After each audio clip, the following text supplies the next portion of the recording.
if you could tell me about what's your first contact with the fire service? So what made you realize there was a fire service even?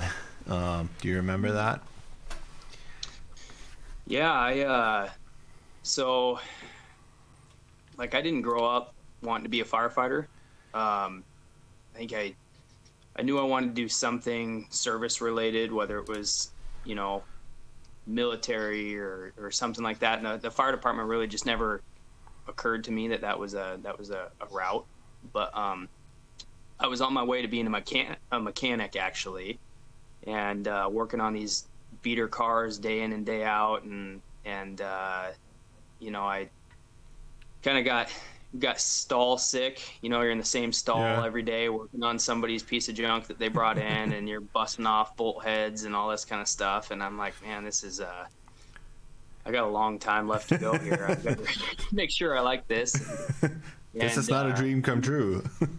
No, it wasn't. And you know, you kind of have these pictures of you know, working on hot rods and all this kind of these beautiful cars when you kind of start out as a kid, like, oh, I'm gonna, you know, turn wrenches, and then you get out there and you go, man, it's actually this you know, 1980 model car that nobody's ever heard of, that this guy's had stored behind his house. It's rusted out, and this sucks. So, you mean the glory, the dream picture of a mechanic is also false? Like so many other things. Yeah, so many life is just an endless row of disappointments. Oversold, underdelivered there, and so yeah, my buddy. How long were you? What age did you become a mechanic? I started working in a shop. I was doing a machine shop. I was working on sprint cars actually for a guy in a machine shop, which was pretty cool. But that was kind of a little after school job when I was about 14, 15, and I would deburr parts and work on that. And then when I was 16, I started working at the auto shop, and then worked there until I was, you know, out of high school, and found the fire service. Okay, so what was your entry to the fire service, and what got you interested? Really, it was a void that got kind of created because I was really heavy into sports, and then when I finished high school, I wasn't going to go play collegiately, and I really had this kind of like void that had been filled by the team aspect. And my buddy's dad he was a battalion chief, and I went and did a ride along with him. He just said, you know, hey, come try it out. And as soon as I walked in, it was kind of like the firehouse was like a big old locker room, which I was used to. You know, you guys are snapping each other with towels, and you know. Well, you shouldn't tell those stories for the public. That's not. This is confidential information. It was a very familiar atmosphere. You know, guys making fun of each other and all that kind of stuff. And I was like, oh, this is kind of cool, and turns out the work is pretty cool too. So you did a ride along and thought this could be now. So do I get a sense that the atmosphere of the workplace, I mean, was one of the primary reasons, like, you know, that sense of locker room for a better explanation. But what was it after that? How did was it a part of a recruitment drive, or how did you get your foot in somewhere, or was it through the battalion chief?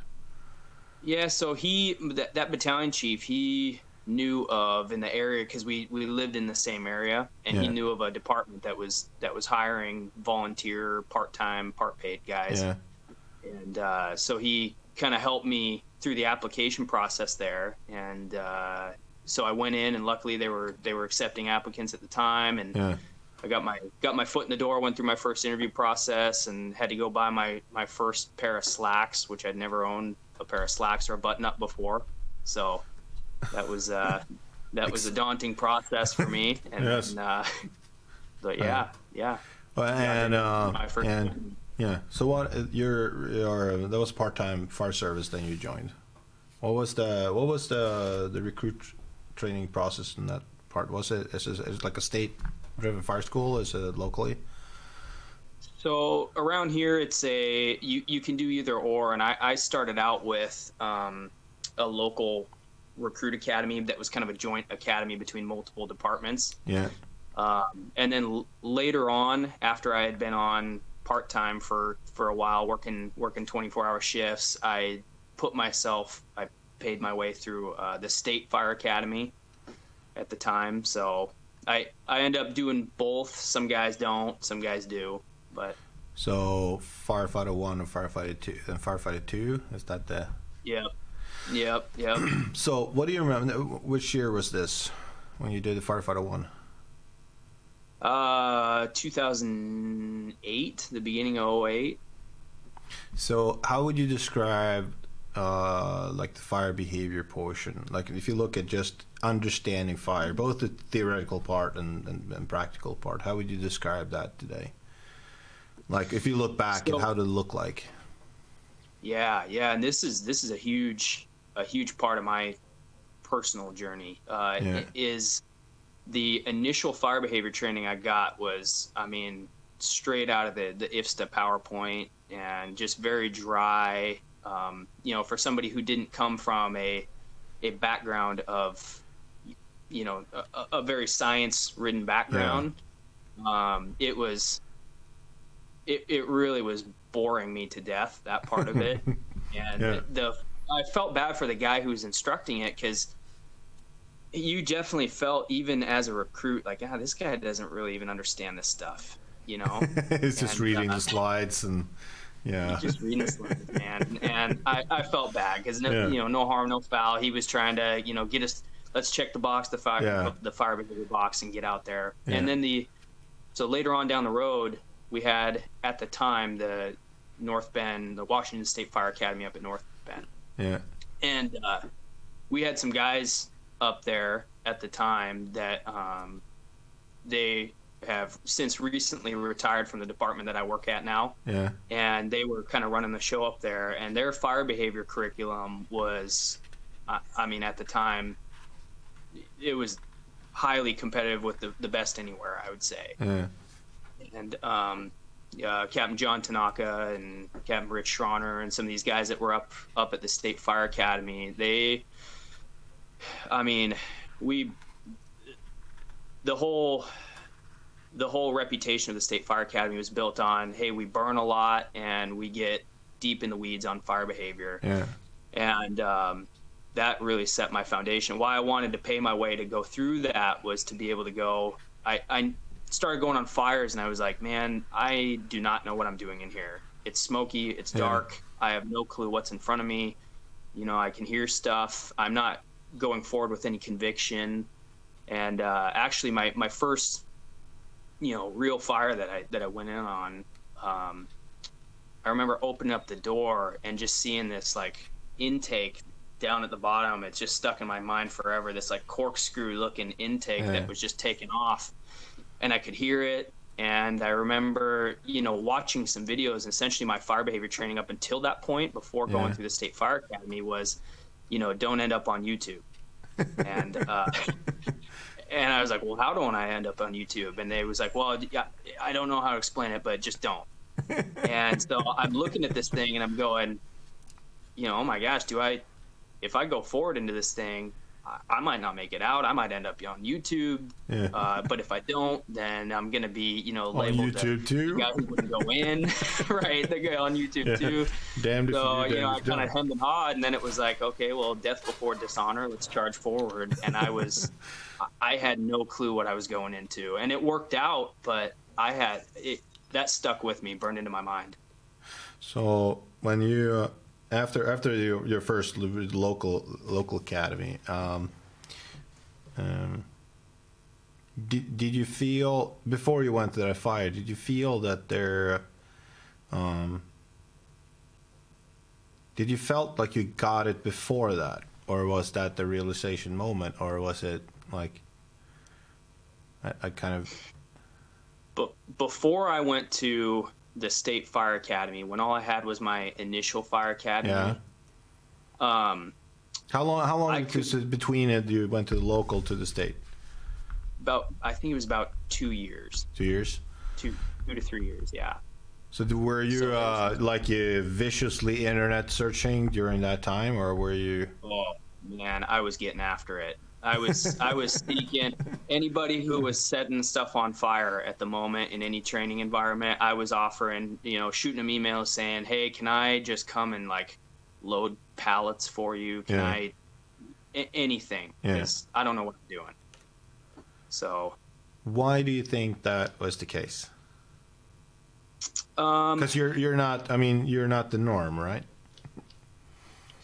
Yeah, so 2 things. One of them was a really good mentor that just happened to be there, and this guy, his name's Matt Fleshbein, and he's still the town that I live in. Yeah. He is a career firefighter here, and so with him, he kind of had this real humility to him, and his thing was, I don't know it all, and I'm not gonna BS you. If I don't know it, then let's go find it out together. Yeah.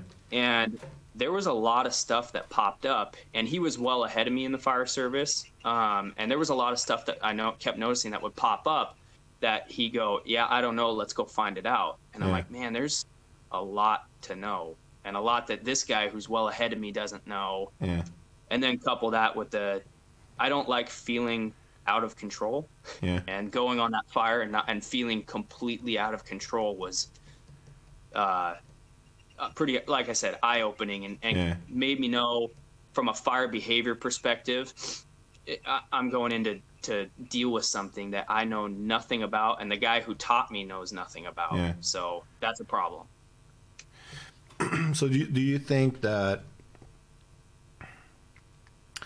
is one thing that interested me? Do you think if the guy who was at your local fire department, if that person had been confident, I'm not saying he would have taught you more, like you would really trust that person, like you would see him as an authority, not something like this guy maybe not fully understand. Let's say he was authoritative and he gave you some information and you took that as the absolute truth.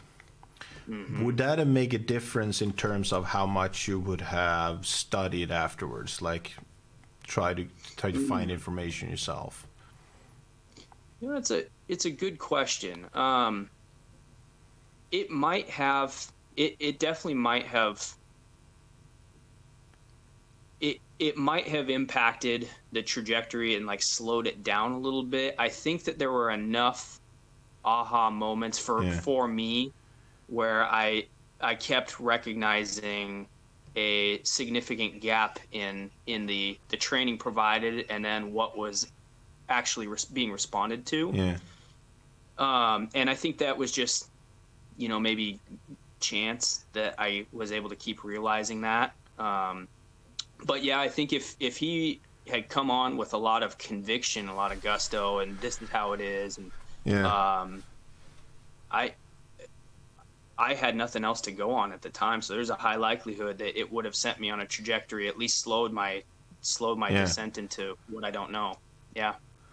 No, because I find it interesting. This you want an instructor that you trust, and you want to be able to trust that person, what is saying is true, and so on. I mean, otherwise, it's a problem to be a teacher if the people don't trust you or don't, that you provide good information and so on.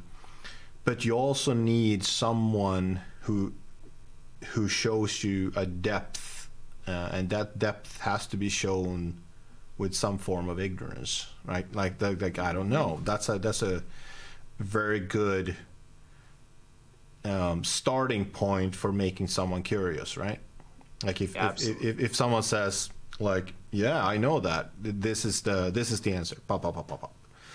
So from a teaching standpoint, to have that balance, and I'm not sure how to beat around that balance, but to have that sense of humility, and almost it might even be when you're doing recruit class in played humility, like you you sound like you don't know, but you might know something, but you sound like you don't know, just to show, not to show humility. That's the point. To show that there are always different way of looking at a topic. Like if there's someone like say, like, yeah, you know, why do we raise ladders here? And you go like, yeah, I don't really know, but one reason could be that you want to go out and, you know, somebody wants to jump out of a window.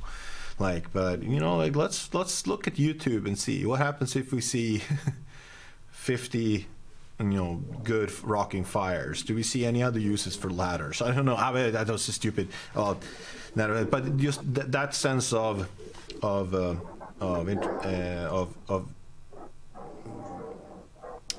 direction of your teaching, or that style of teaching, I think is important. Yeah, and it's part of that whole ignition phase. You know, if somebody gets spoon-fed everything, yeah, then I mean, really, they're, especially the high performers. Like, you know, I go back to growing up in school. I was a horrible student, and I think a lot of why I was a horrible student was because I started to pick up on, you know, I'm kind of like a stubborn dog. Like if I'm not engaged on something, then I'm just gonna, you know, be in the yard chewing holes in the fence. Yeah. And that's kind of how it was in school. It didn't engage me at all. Well, you know, recruit firefighters is a lot of the same. If you don't provide them with citing your resources is good, and citing your sources and stuff, because then they see this isn't just that if step PowerPoint. This guy has been through the process, and he's gone through you know, elimination of certain aspects, and he's sought different opinions, and he's ended up here for a reason, instead of just spoon feeding it. And I think that's important, part of that humility aspect. But if they feel like which is what happened to me, if Matt Fleshbein comes up and goes, I don't know this, let's go find out together, and then I learn the process that he's going through as a more senior firefighter to evaluate certain things and how they apply in his setting, and I'm able to watch him, and then that humility is contagious, and it leaks into what I do in my career now. I try to make sure I remember, like, what would Matt do, but it also opens the door, like you're saying, for a recruit to take some ownership of a subject and go, well, this guy doesn't know it, and he's not going to BS around, and make some answer up, so I'm going to go find out. And the self-starters that are potential self-starters that may not engage prior, they're just going to take off and run. There's some people look to the internet as almost like a problem because they can't control the information. Like I understand if you are especially larger organizations, and you have this is how we want our firefighters to operate, and it's very hard to change that because you need to work together. So you need to have a structure to work together. So you want people to work and function in a certain way, and then along comes the internet, and boom, like every possible imaginable way to operate or to function or to communicate pops up as viable options, like better or worse, but as options. And now people go online and they say, well, I like this for better or reason. It could be a good reason, could be a bad one, but they say, hey, why aren't we doing this? And I'll start doing this if there's not enough guidance. And in that case, you would see internet as something potentially very complicated because you lose control over like the consistency of the message and so on. But which is important for organization, consistency. Absolutely. It's sometimes it might be you can go as a training chief and you say, I know that way of operating is better, but the cost of changing that, absolutely, like it's not worth it. Like so that for sure is important. But on the other hand, of course, the internet brought this massive benchmark where people, if you just give them, either if you're intentionally trying to make them curious, to self-motivate, to self-study, and go out and benchmark whatever you say against the world.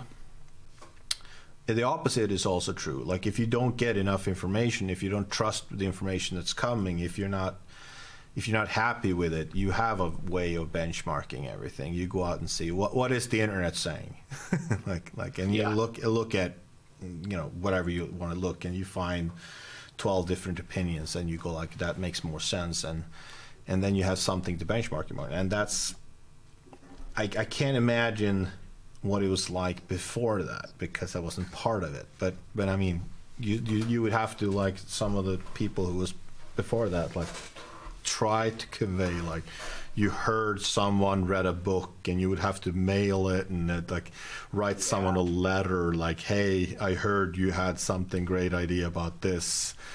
Like, the process of actually benchmarking anything was very hard. Well, and that's how, you know, some of my early mentors that were my big influences in getting me started down the fire behavior and fire attack journey. Yeah.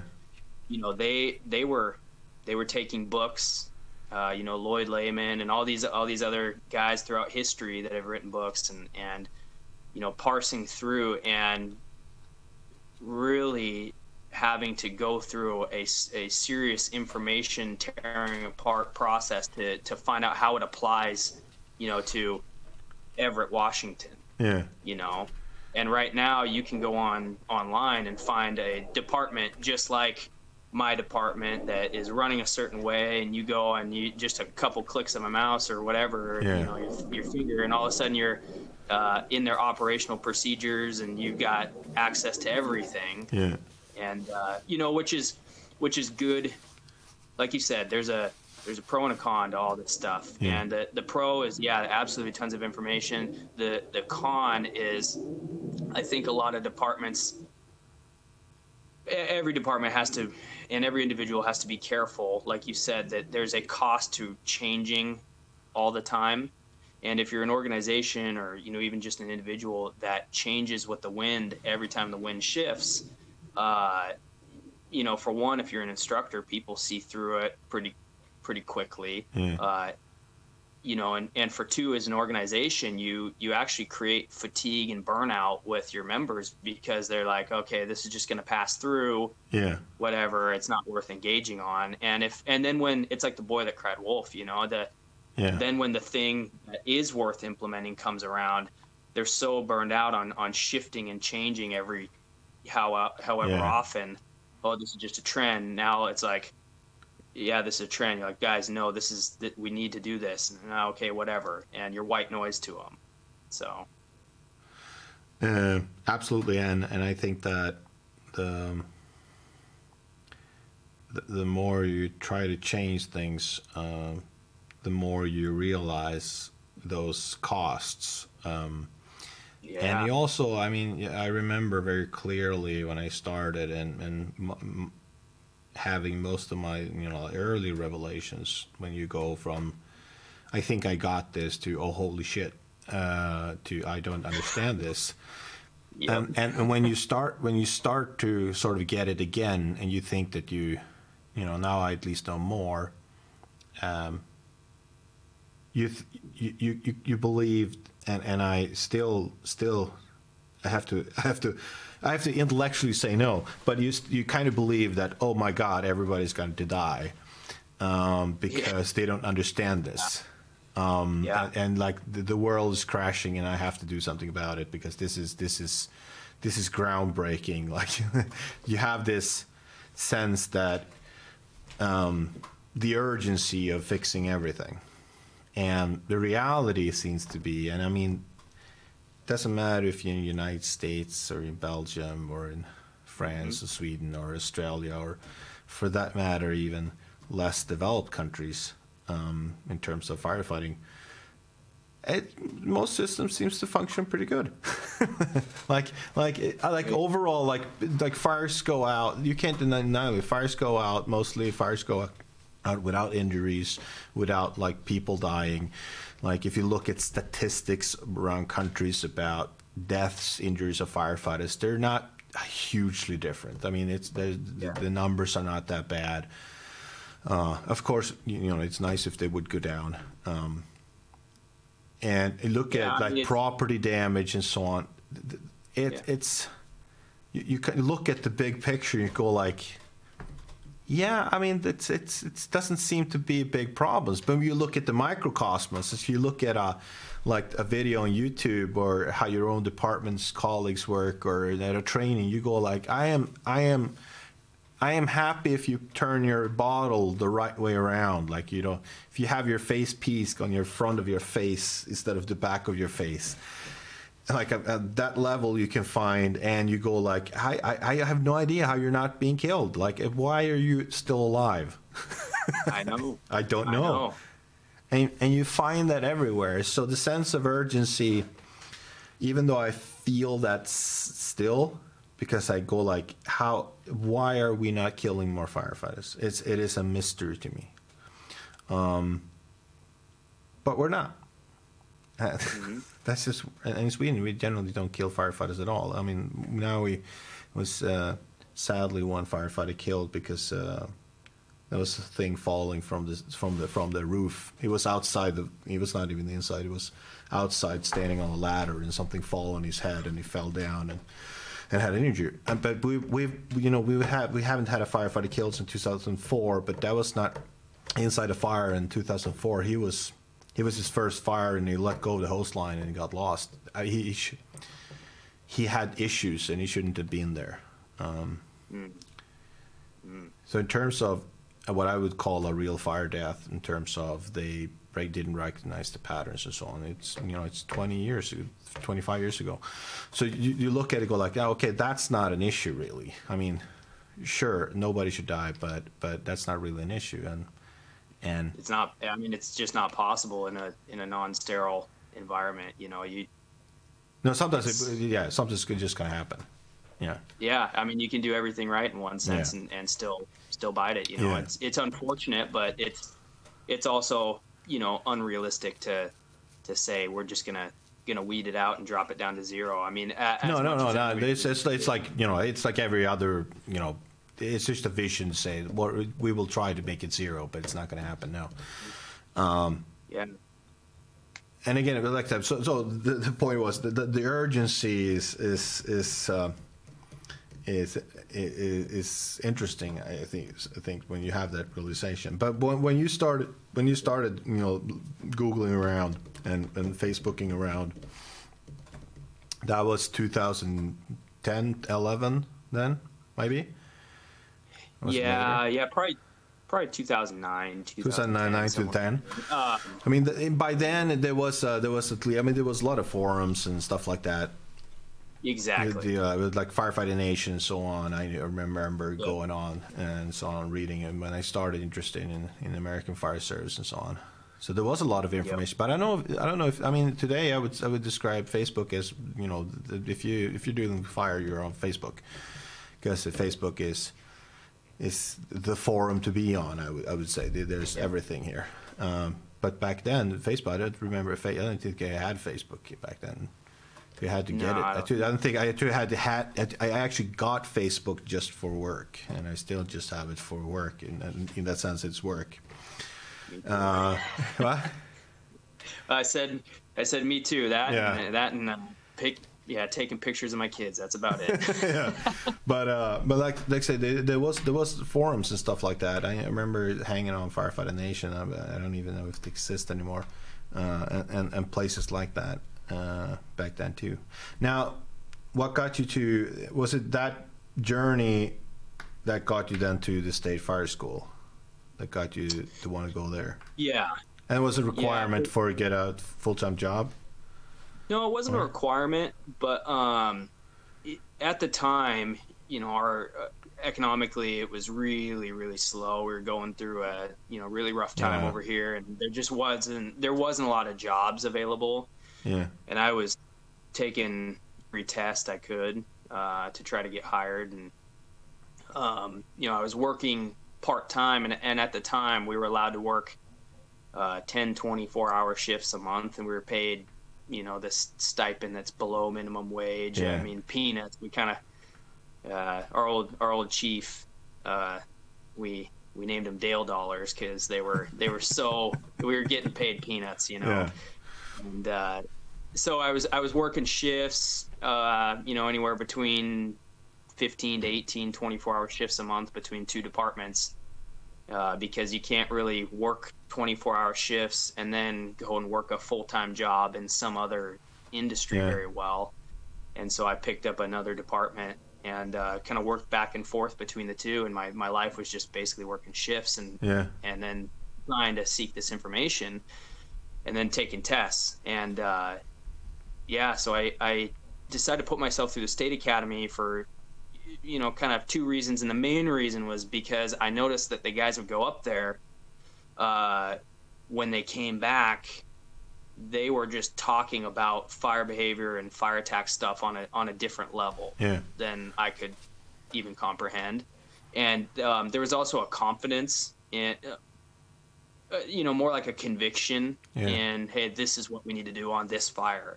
And for me, it was shoot from the hip. And then I know even a lot of senior guys who hadn't been exposed to, some good quality training, hadn't sought it out, shoot from the hip. And I was like, well, I don't want to be a shoot from the hip guy. I want to be a strive forward with conviction guy. So I signed up, and also it definitely increases your chances of getting a job. So that was a driving factor for sure. But the main one was just, I need what those guys have. How long is the training for was that Firefighter 2? Was that just another version of Firefighter 1, or? It was Firefighter 1 and 2, and okay, both of them. Yeah, and really, their kind of hallmark, and this is something that as a academy instructor now has always stuck with me, was that they said, we're not going to pull out checklists and task sheets and all that kind of stuff. We're gonna train you so robustly the way that we want you trained, that when it comes time for your testing, you're not even going to need to see the task sheets. You're just going to be able to do the stuff so well that it's not even a worry. Yeah. And so we weren't going through the IFSTA stuff. It was all their own curriculum that they had designed and built themselves through a long process. Yeah. So how what were you saying that if you look at from then and how you look now, if you look back on that training, would you say that there's you have changed your thoughts on some of the things that you taught? Significantly in the fire attack realm, in the water application realm, significantly. In the fire behavior realm, they were really accurate. They were very, very ahead of the curve around here with the fire behavior, and just talking about heat release rates ahead of their time. At least when other people weren't really talking about it as much. And understanding how fire moves through a building and how ventilation profiles and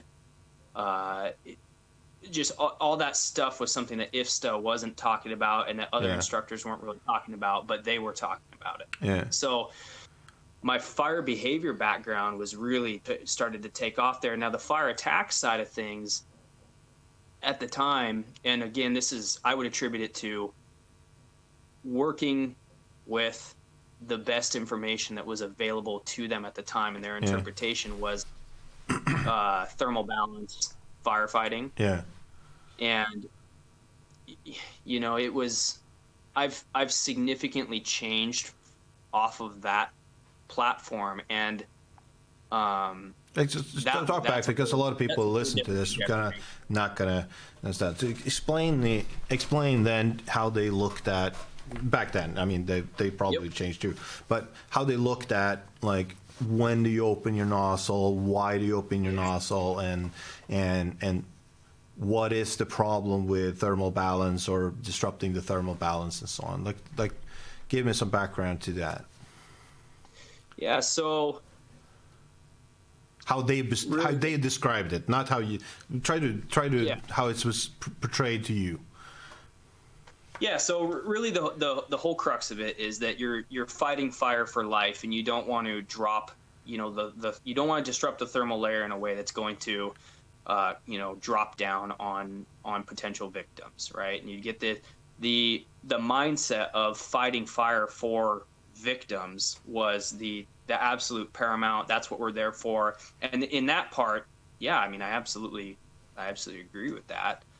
But the science behind it, a lot of the science behind it,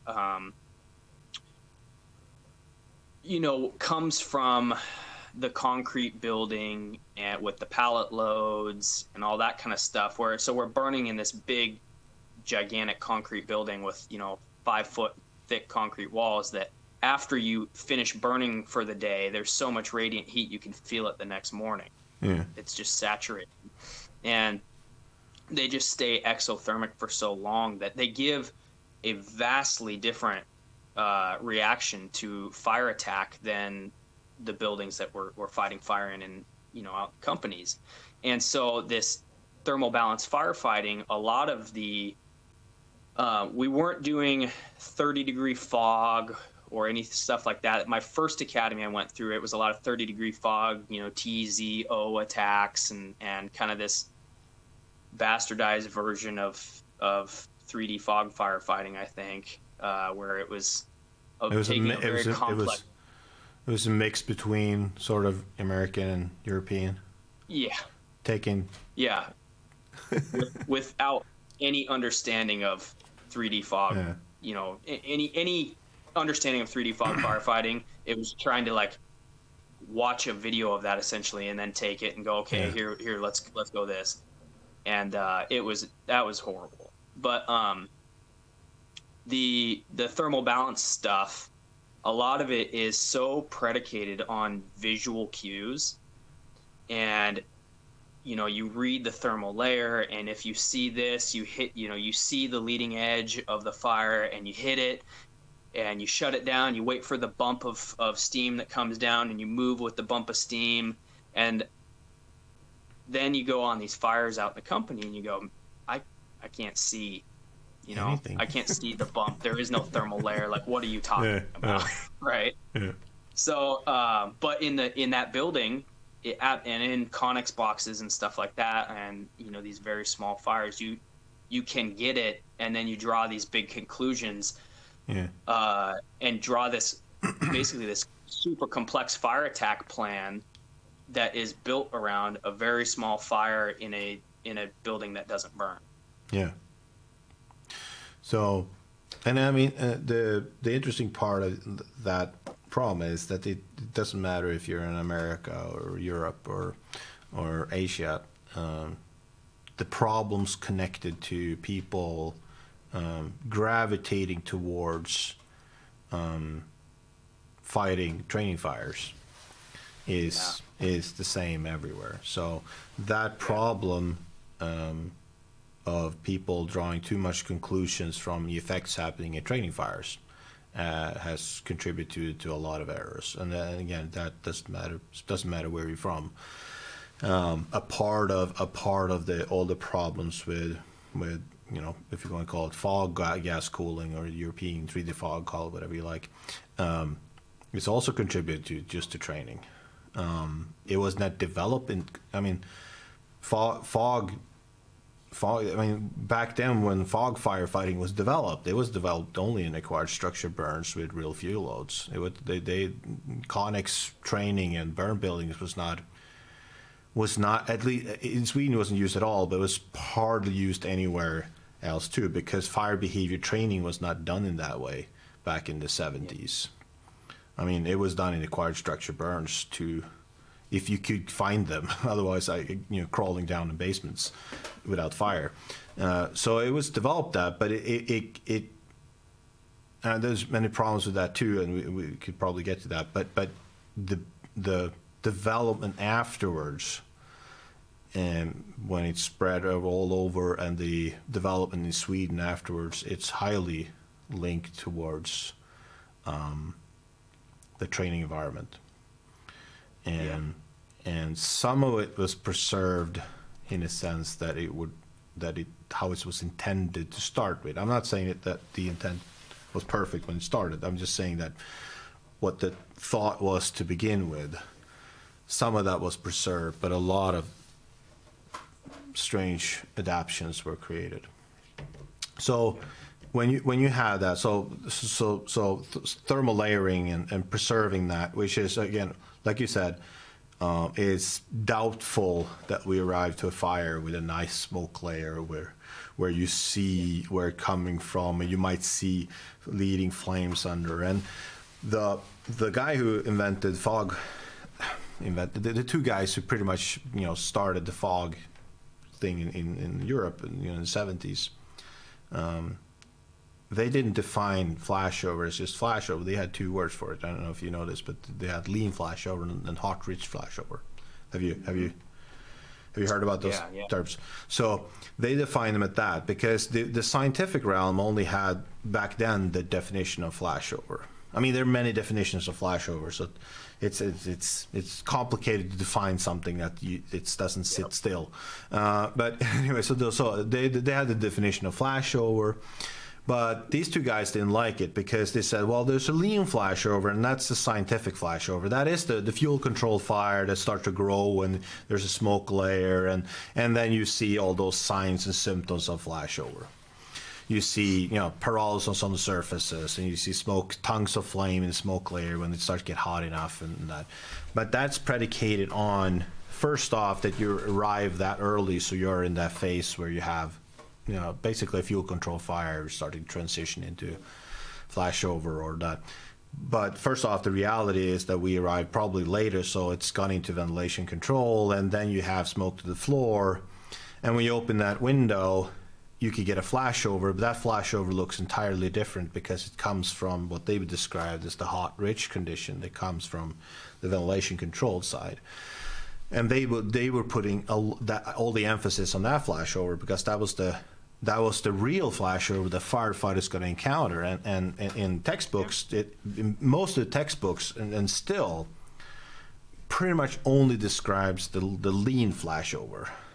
And then and then you add on like backdraft and fire gas ignitions, which are horribly ill-defined and impossible to define things, which is why every firefighter in the world keeps debating what it is.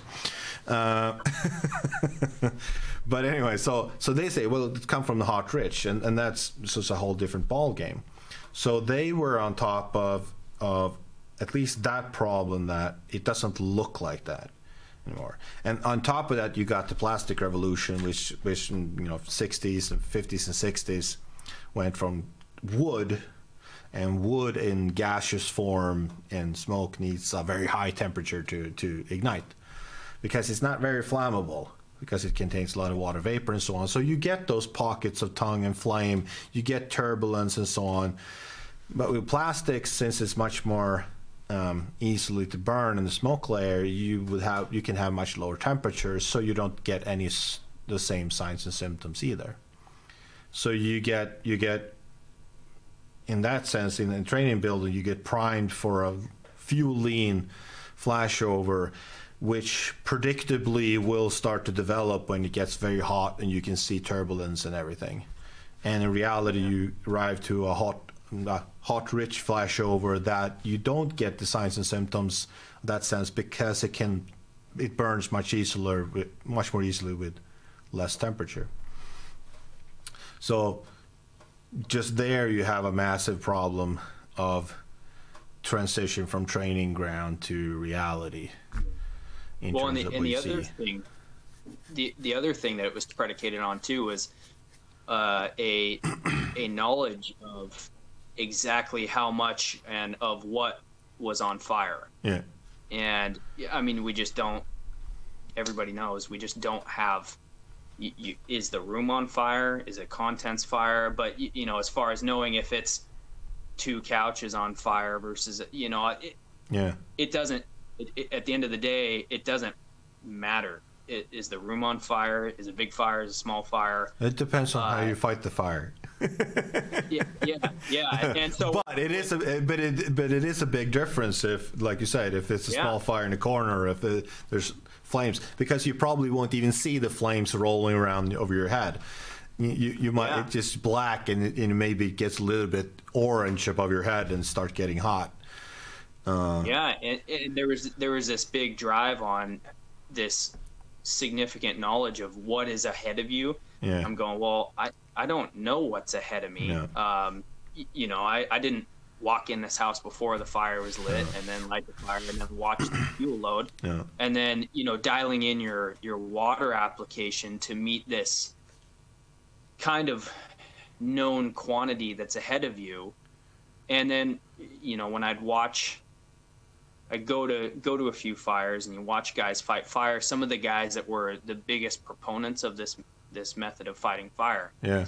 And in a training environment, the thing that I developed was I developed a rhythm. And my fire attack had this, hit it, shut down, move, hit it, shut down, move. And it had this flow to it. Yeah. And I kind of recognized instantly, well, I have a rhythm, and that rhythm is a one-size-fits-all rhythm. And that's just not going to, it's not realistic. It's based on your robotic movement, not any reading conditions or evaluating. Exactly. Yeah. Exactly. I'm not matching what I'm seeing with and what I'm doing, and then doing what I feel like I need to be doing. I'm not thinking about it, I'm just reacting, right? Yeah. And some of the guys that were the biggest proponents of some of this methodology, we'd go and we do a training burn, and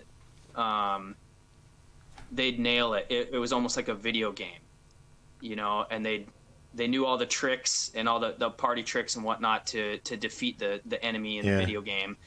Boom, boom, boom. And then you go out in a real fire with some of these guys and you watch what they do.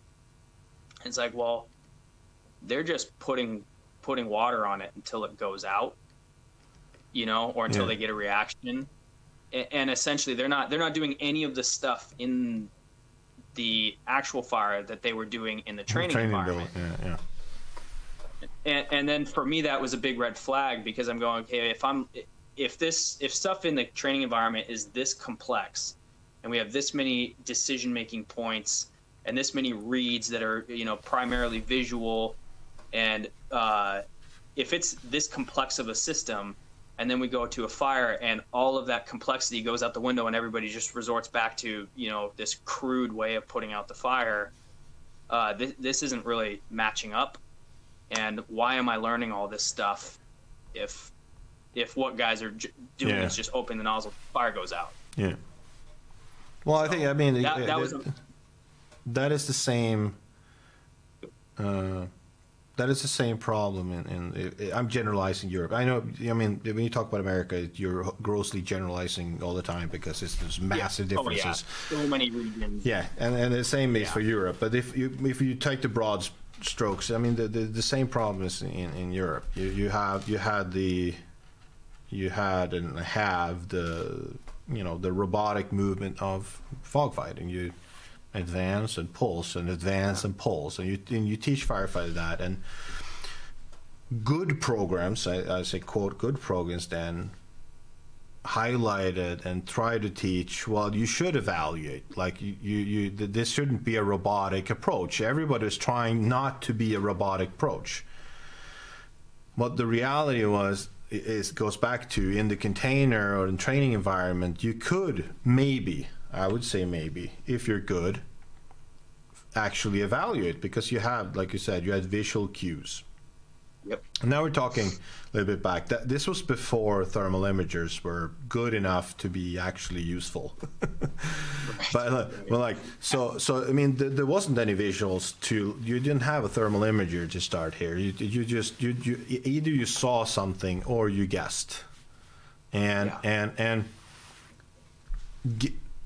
When you saw something, the ones who were good or trained a lot could then, get very good, for instance, results with gas cooling, in the sense that, no water on the floor, suppress the fire, a little bit of surface cooling, start ventilation, and it, you know, it's a nice job, like what you might describe as a nice job. And then you have the zero when you revert back to a real fire, and I would say not knowing nearly as much as the rest of the Europe when it comes to real fires, and inside for that matter, because there's no videos and you can only draw from other people's experience. Sort of the same experience that when you go to a real fire, you know, people behave differently than the training. You're not as precise as trying to match. You're probably overflowing because, well, it's a real fire. You're overflowing. It's basic human nature. Yes, you've got a threat in front of you, and you just want to make sure the threat's gone. Yeah. Make sure it's dead. Right? Yeah. So they're overflowing. It's not as sloppy. You have more water on the floor. But again, you know, Europe has been doing it for 30 years or roughly, you know, fog. So, but it usually sort of works anyway, for better or worse. But you have this constant problem of what you said about the evaluation process, because that was the heart and soul about. It doesn't matter if you have a straight stream and moving down or a fog. It's the evaluation process which was the key, or is the key, or if it is a key, to be able to assess enough is enough or I need more. And in the training environment, it's usually pretty easy, because if there's flame, you usually just use more. If there's not flame, you sort of happy. And now that was not the intent of gas cooling. The gas cooling was, of course, the intent never to get flame in the first place. Yeah. So I think in reality, when you go back to the original intent, 70s, early 80s, when there was developed acquired structure burns, those firefighters and those were really good. Both with the fire behavior and nozzle and everything, they know what they're doing. And it's no problem whatsoever to kind of develop that this should be enough for this space, whatever the fire is, because it doesn't matter if it's a sofa burning or it's a whole room. There's a certain amount of oxygen, and you need a certain amount of water, roughly. So you develop this sort of sixth sense of, if I spray water roughly around this, it usually works. And if you do enough acquired structure burns, that's not hard to develop. The thing is that it doesn't transition at all to a rookie firefighter being taught in a training building and being sent out to the street. It doesn't translate at all. No, and it's almost, you know, not criminal, but it's oh yeah, absolutely, it's horrible. It's unrealistic to expect them to really do anything but just some crude skills. Yeah. You know, not crude taking depends on you have very few things that you can expect them to do, and you want them to operate on very simple principles, and you want them to have very few decision-making points. And, you know, like for us, we distill everything down to, you know, is it which I'm sure we'll get into, you know, is it a push, or the nozzle's open while we're flowing moving to the fire? Is it a hit and move where we're going to hit it, and or can I just move? Right, and that's kind of derived from we have Aaron Fields in this area, and Aaron came in and helped us with some of the curriculum development, and those were you know, something that he was big on, was just distilling it down to those three decision making points. But my initial fire attack training had so many different variables and so many different reads, and coming from, I think my background, I grew up playing, like I said, playing sports and stuff, and I was exposed to some really good, really high quality coaching, and you know, very fortunate to have a lot of really good coaches and stuff. And all the coaches they take complex subjects and they distill them down into very you know, very succinct and like actionable trigger moments out in the game, because they know that you're under stress and it's a dynamic environment and you're processing so much information quickly. It has to be see this react, see this react, see this react, and you don't have the time or the mental capacity in that environment to be. And if you are evaluating and then sorting through these complex decision-making points, you're actually slowing yourself down and overloading yourself, which is, you know, the exact opposite of what you want to do. You want to be able to play loose. So, and you want your rookie firefighter to go out and play loose. And then, so like Scott Corrigan, one of his things that he says that I love, he says when, you know, recruit firefighters come out, you want them heavy-handed in their water application. And then and then if you want to, you know, taper them back and say, hey, that was just a little bathroom fire. You know, you didn't need to go in there and blow the whole thing apart like that. But they start out heavy-handed, so you know the job is going to get handled, and so they feel confident going in there, and they're able to play loose. And then you're able, as they gain experience in those mental slides, and go, okay, I didn't need as much there, I didn't need as much there. But that's a veteran move. That's not a rookie thing. Yeah, and I agree. I mean, it has to start in that realm, and I would say in Sweden. And now one way of saying that is that, you know, that people perceived the Swedish training to be so good that we didn't have to start in using that word heavy-handed. We could go straight to using enough water for getting the result done, but not too much. And again, if that is important or not, that can be a separate discussion. But let's just assume that it was and sort of is determined that limiting the amount of water use is important. Like we just use that as a criteria. Now, if that is true or not, that we can leave that out of it. But so it was important for firefighters to use you know, not more than you need, and it was also a sense of professionalism. Like, why would we destroy a house with water when you know. We don't have to. So one way of looking at it is saying that, well, looking at the Swedish statistics about firefighter injuries, firefighter deaths, since we started using, you know, more fire behavior training and using fog, basically we have 0 deaths contributed to not understanding fire behavior or not being caught in a flashover or nothing like that. 0.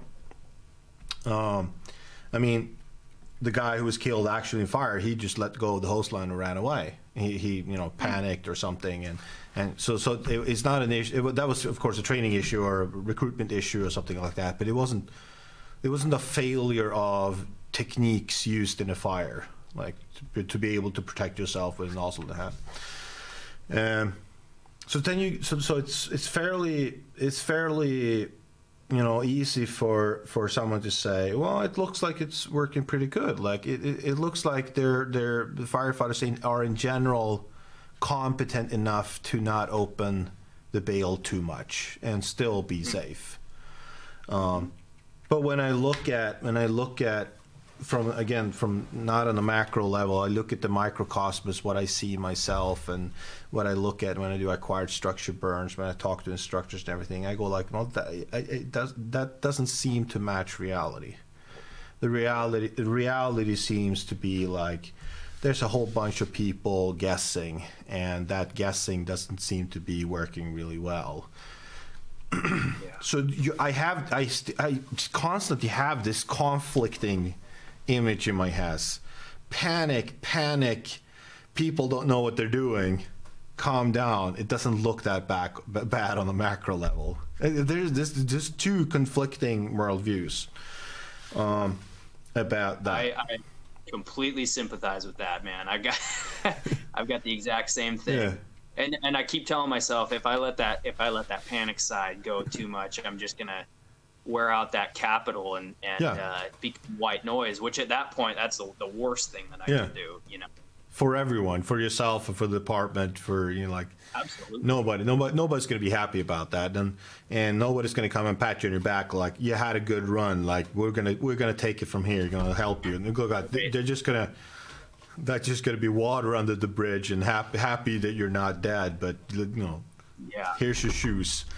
So it is this problem where I would argue that would I design a recruit program, it would definitely look just exactly like Scott says. It would look like we're going to start heavy-handed, and if we are good enough, if we have enough training, if we develop skills enough, our goal is to get to enough. That's enough what you need. You don't need more, but you start off using more water. Now in reality, again, you look at training environment. In reality, people are using much more water than they need in Sweden too, because like you said, it's sort of human nature to in a situation where you feel sort of under pressure or even a little bit uncomfortable or even scared, a little bit scared, you will use whatever tool you have. If you have a firearm, you will probably shoot a couple of more bullets. I would guess. Never been to combat, never sort of held a gun. But I would guess so. You would shoot a couple extra bullets, and when you have a hose line, you would spray a little bit more water. So in reality, I mean, and maybe that's what, I mean, if people were actually in Sweden, let's say that they would actually behave as they were trained, maybe people would start dying. I don't know. Like it's like they're being saved by their basic sense of protect myself. Yeah, and I don't know. Caution. I don't know. And I think you're exactly right in that. So our area, because of thermal balance stuff, I would say sounds very similar to what you're talking about over there, where,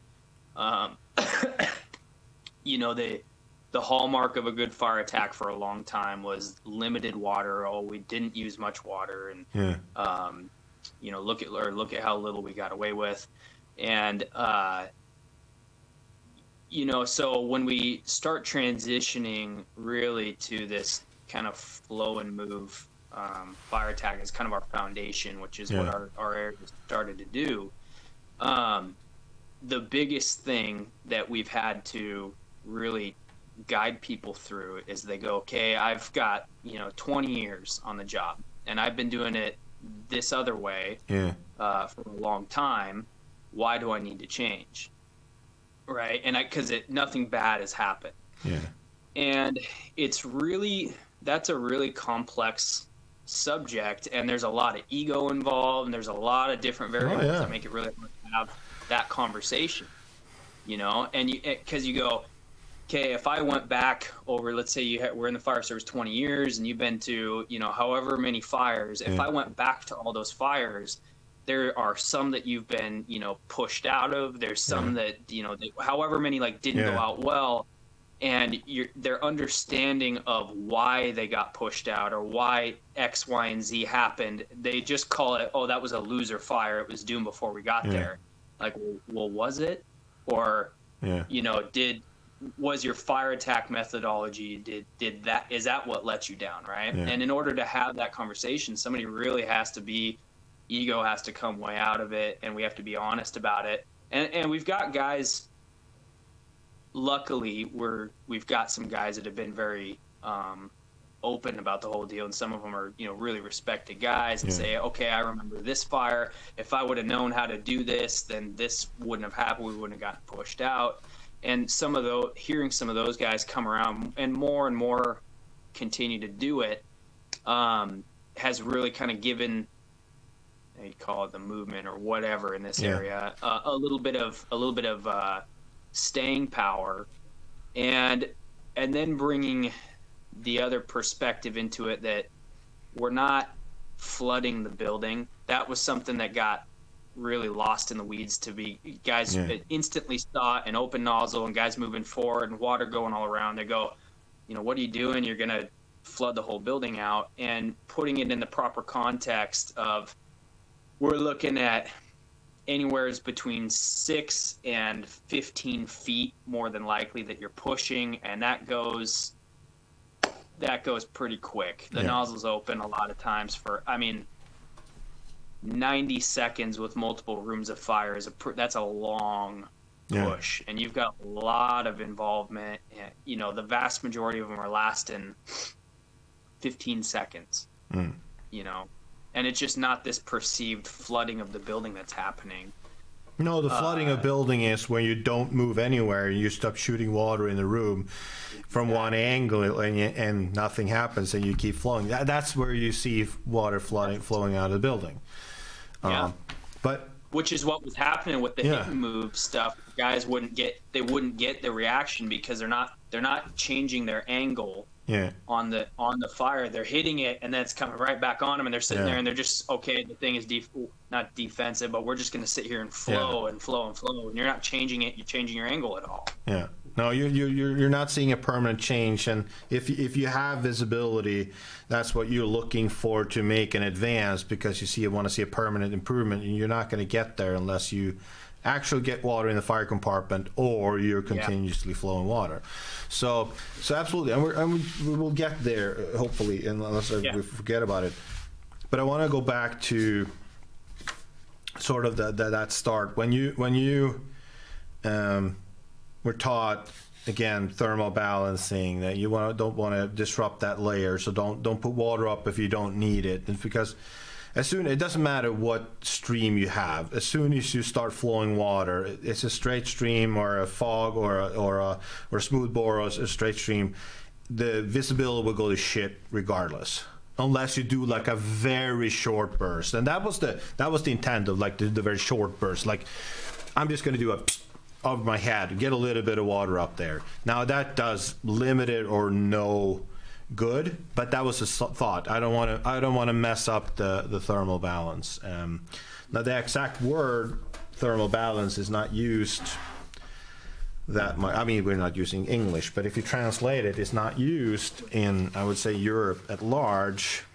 But the concept of not disturbing the smoke layer, which is the same thing, is just to describe a little bit different, I would say, has always been there. Like, you don't want to invert the smoke layer. You don't want to, stir it around.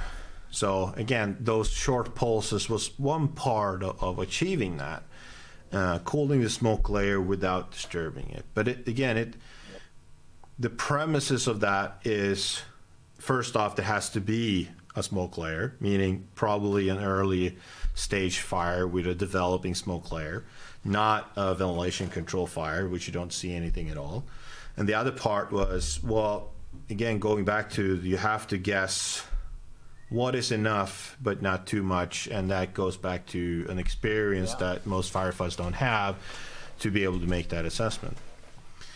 So you were taught that, and when you went to that fire school, you were taught about thermal balance and the hit and move as a sort of default performance. And did you feel robotic at the moment, or was that sort of afterwards when you start going to fires, like you said, and seeing that it didn't match reality? Or when you were in fire school, did you think that this is the cat's meow, or whatever you say? Do you say that's the cat's meow? Is that only said in like old movies from America? I live out in the woods, man. I still say it. Oh, you do? Oh, that's funny. Yeah. That's the cat's meow. Yeah. Oh yeah. I was born in the wrong era, I think. Yeah, I was born at night. That would be awesome. If you take away all the early deaths because of injury or sickness, but otherwise I would like to be at night. But that's different, or maybe a Viking. But that's a different topic for a different day. No, but like at fire school, did you feel like this is working? This is good. Or were you skeptical, or it made me skeptical because it felt so robotic, and it felt so rhythmic, and it felt like I was trying to play a game that I knew didn't exist in the real world. Like I was playing the prop. is essentially what it will. And, let's stop you there. Let's see if we can try and make a new call, because you're getting a lot of static. I don't know why. It doesn't seem to go away. Let's try and make a new call and see. That sometimes fixes it. Okay. I'll hang up and I'll call back.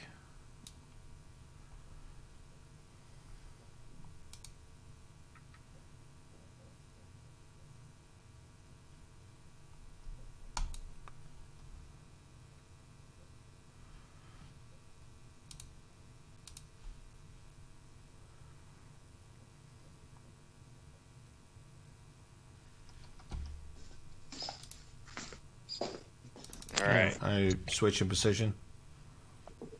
Okay, give me just a second. All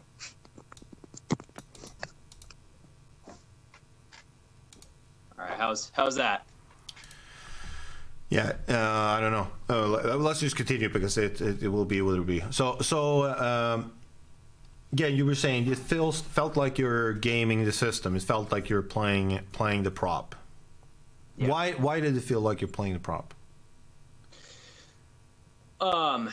Because the decision-making points that I was being taught were so predicated upon knowing the layout and what exactly was on fire in front of me. Yeah. And then also there was way, even as a brand new firefighter, there was way too many variables, and I knew that in an environment like a fire, it was just way too much for even somebody who is seasoned to be able to realistically, if their ego wasn't involved, for them to realistically say, yeah, I'm able to mentally make all those decisions and evaluate all those variables. And also, like, why would you want that was the other thing that was going through my head. And at the time, I was starting to get some more information on some different ways of fighting fire. And one of the big things that stuck out to me was that, not that everybody else doing something a different way is always the best thing, but I noticed a lot of the departments that go to a lot of fires that I, kind of respected, they don't do it this way. And like you kind of were alluding to, stuff wasn't going bad for them, right? And they were making some good stops, and they were making good saves, and they weren't doing it like this. I'm like, well, why don't those guys do it like this? So it felt very much like, a video game type of firefighting where there's just a lot going on that was way too prop specific. And having been to a couple of fires by that time, I knew that that's not how it is. So after, of course, you go through fire school, and when did you went back to, did you get a new job then? Or straight after? Or? Yeah, I got my first career job. Got hired as a career firefighter, and it's kind of funny. My story winds a lot. My first career job that I got was actually at a very small single station airport fire department. And when I went in there, I was applying for everything at the moment because there weren't jobs, and so when I went in there, the chief asked me, hey, if I give you a job, are you going to stay here forever? I said, in my chief's interview, I said, I don't know anything about our firefighting. And he ended up giving me a job, and very thankful for it and everything. And then there was a list that I was on for 2.5 years that they called when I was 6 months into the airport firefighting thing. And they said, hey, we want to hire you. And they were a department, combination, volunteer, part-time, full-time, up in a couple of counties away. Yeah. And at that point, 6 months into the airport stuff, I was like, I got to get out of here. The department, full of, you know, really great guys, but it was just a little single station, and basically all we did was go to, you know, open and close gates for people that wanted to get into the airport, and I was kind of going nuts. And so I accepted that job offer and went up there. And then after I went up there, I was there for 2 years, and the department that I always wanted to work for since day one, where I work now, the economy started to come back, and Everett Fire started to hire, and I didn't want to make the jump because I loved where I was working, and I really loved the guys that were there and all that kind of stuff. But this was my dream to go work for Everett, and I knew it was either then or never. So I got hired at Everett, and that's where I'm at. So, you know, the airport we can kind of forget, but where you were first, and yep. When you started working there, did they operate like like you were taught in the fire academy, or did they operate more like you operate today? So they operated a little bit closer to the way that I was taught in the fire academy, and I think with an emphasis more so on, they were very heavy on exterior attacks as kind of like the backbone of their fire attack. Yeah. And you know, if there is a way to make sure we put this thing out from the outside, we're going to try. Yeah. So, which was a little, and if we're going to go inside, then it's all thermal balance firefighting and that sort of thing. Yeah. So that was, and it was a. Wasn't that very unusual back? Rural department. What was that? Wasn't that fairly unusual in 2010 to do external attacks? Or, I mean, for rural departments, it was much more common. You know, I guess. That was kind of it, because they were suburban, rural, and you know, a couple of their stations. It's really not. It's not that rural. They had a couple of rural areas. I would classify it as suburban, and so, but the some of the exterior attack stuff was just kind of starting to come in the picture. And one of the things that was really heavy up there when I got up there was positive pressure attack. Yeah. With fans, and that was interesting. That added some close calls on a couple of fires that were up there. So. Yeah, exciting. And you mix. What can you can at least perceive it as being mixing external attack as to wanting to be safe with maybe the most problematic technique of them all, which is PPA. Yes. So that's a. I mean, I'm all. We can talk about external attacks and using fans, but again, it could be perceived as one of the most safer approach and one of the most risky approach combined together.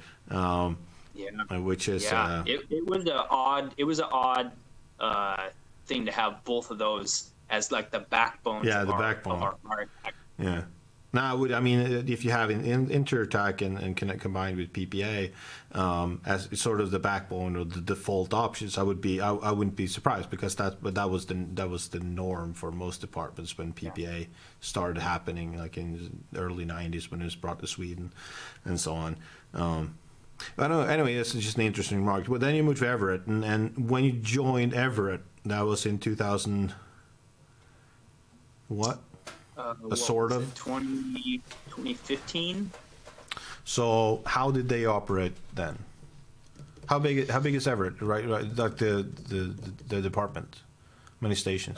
Department, we're 6 stations, about 180 firefighters. Okay, just get a rough estimate of how hard it is to make changes for future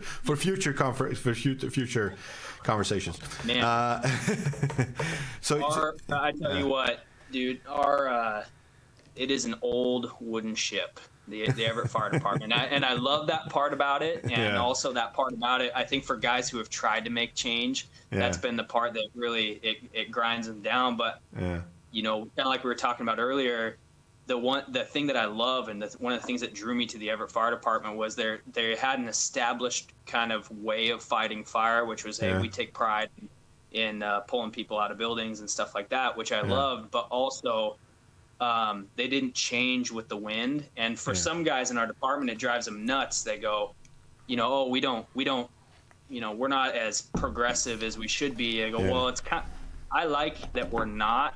I like that something has to be around for a while in order for us to really start adapting to that way. You know, do we fight fire perfect? No, just like anybody, but you know, there's something to be said for consistency. Absolutely. I mean, it's not a hard argument to say, well, I'd rather take individuals that do something not optimally, but they still have to be like sort of okay.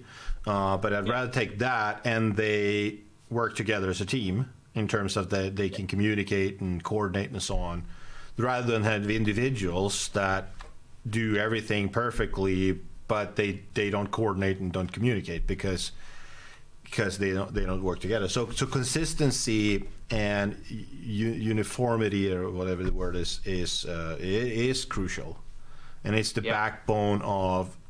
I mean, you can say in every, like, it doesn't matter where you go in the world, you know, like communication and coordination, something along those lines is in every, like, line of duty death or, you know, near miss investigation.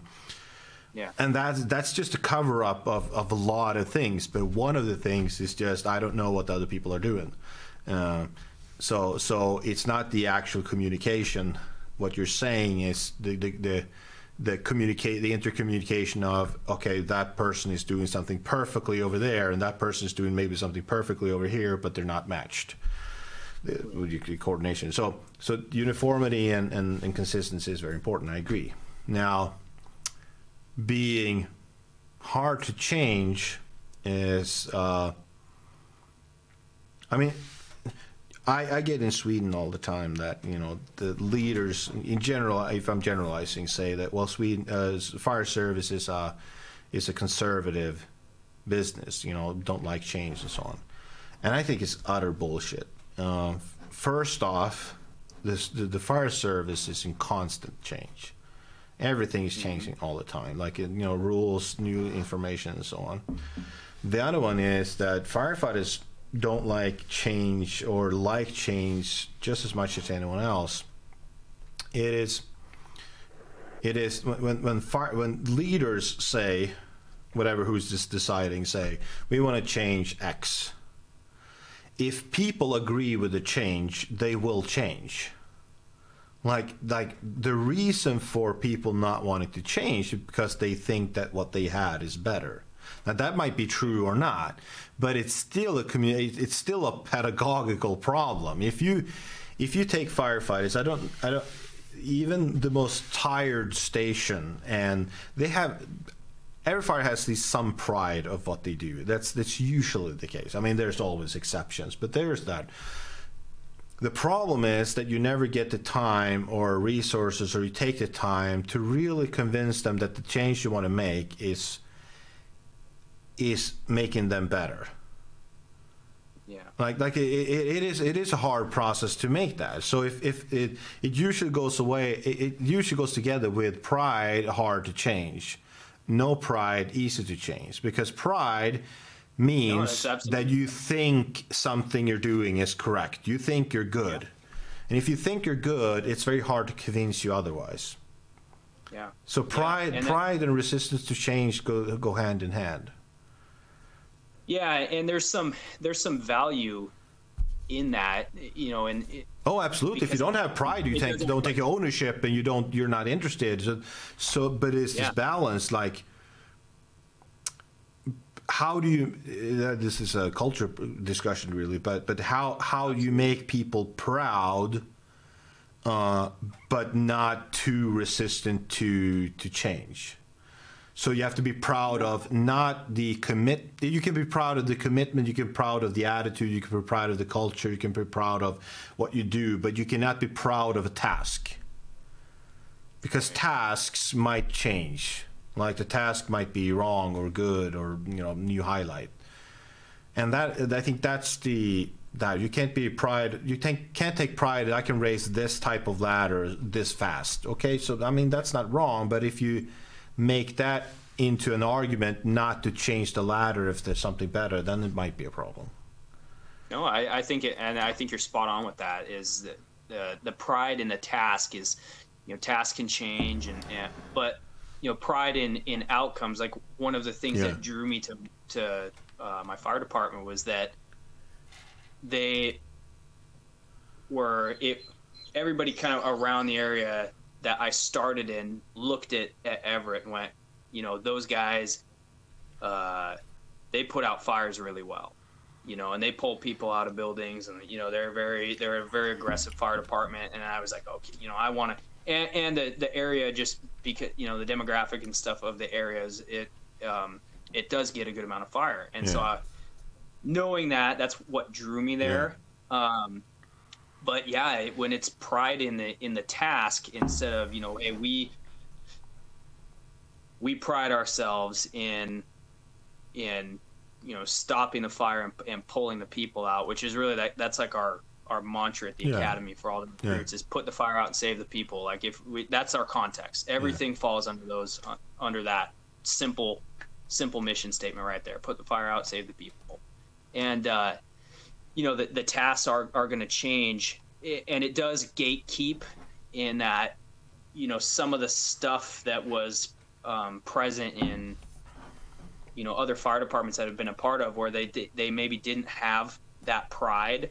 The stuff would blow in, these trendy things would blow in, and they latch onto them, and then there was that whole problem. Well, for us, it's the old wooden ship, where if something is worth changing, it's going to be a dogfight to get the change pushed across. And you're really going to have to prove it.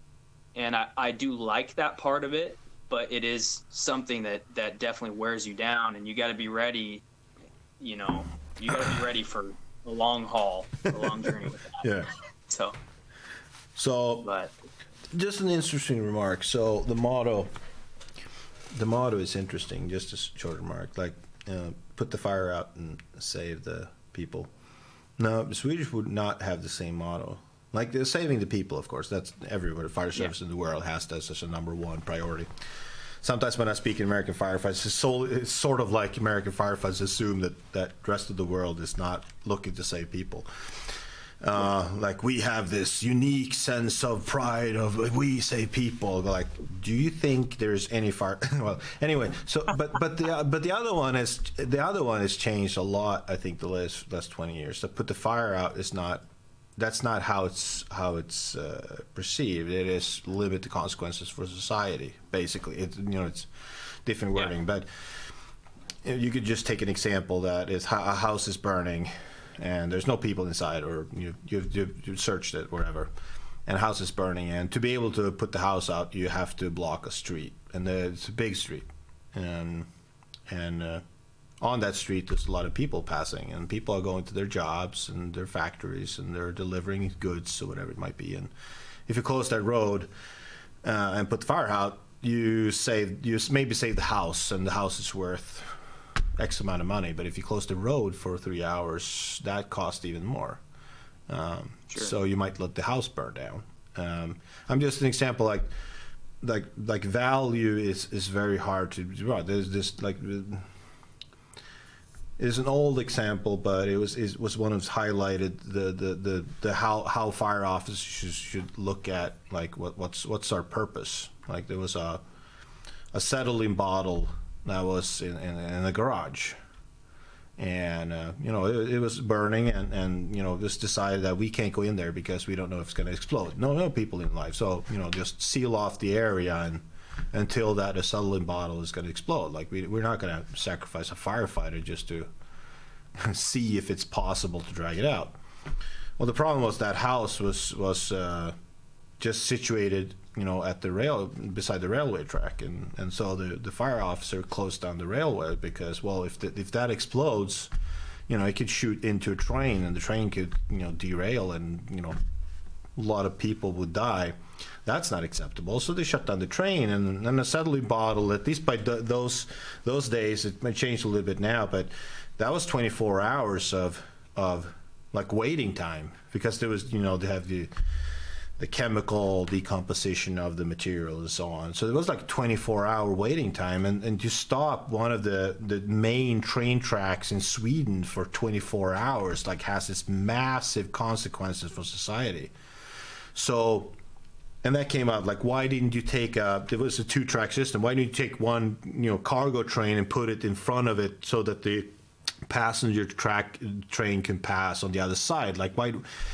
And the whole, it really highlighted the discussion about what's the purpose of the fire service. Is it to put the fire out? No, it's not to put the fire out. It's to reduce the consequences for society. That could be to put the fire out, and most times it is, but it could also be used to let it burn. Another consequence is its environment. Like if the house is standing on a water reservoir and you decide to put it out, all that water is going into the water reservoir. Now you're getting toxic products in the drinking water. Like, that's not good. That's worse for society than if it burns up and the smoke goes up in the air.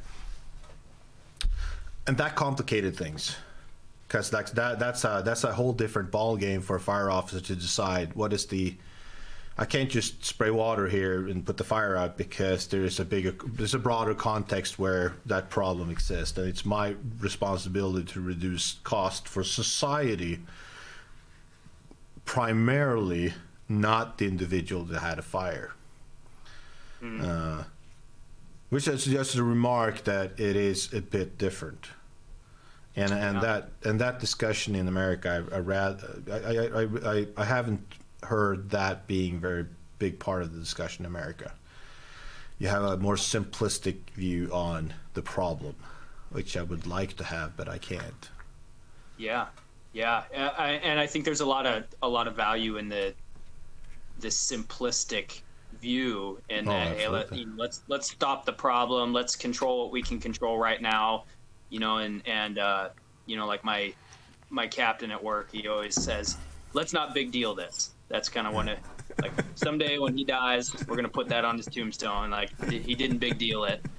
And I do think that there's a lot of value in taking that mindset in really most aspects of firefighting. Let's not make it more complicated than it has to be.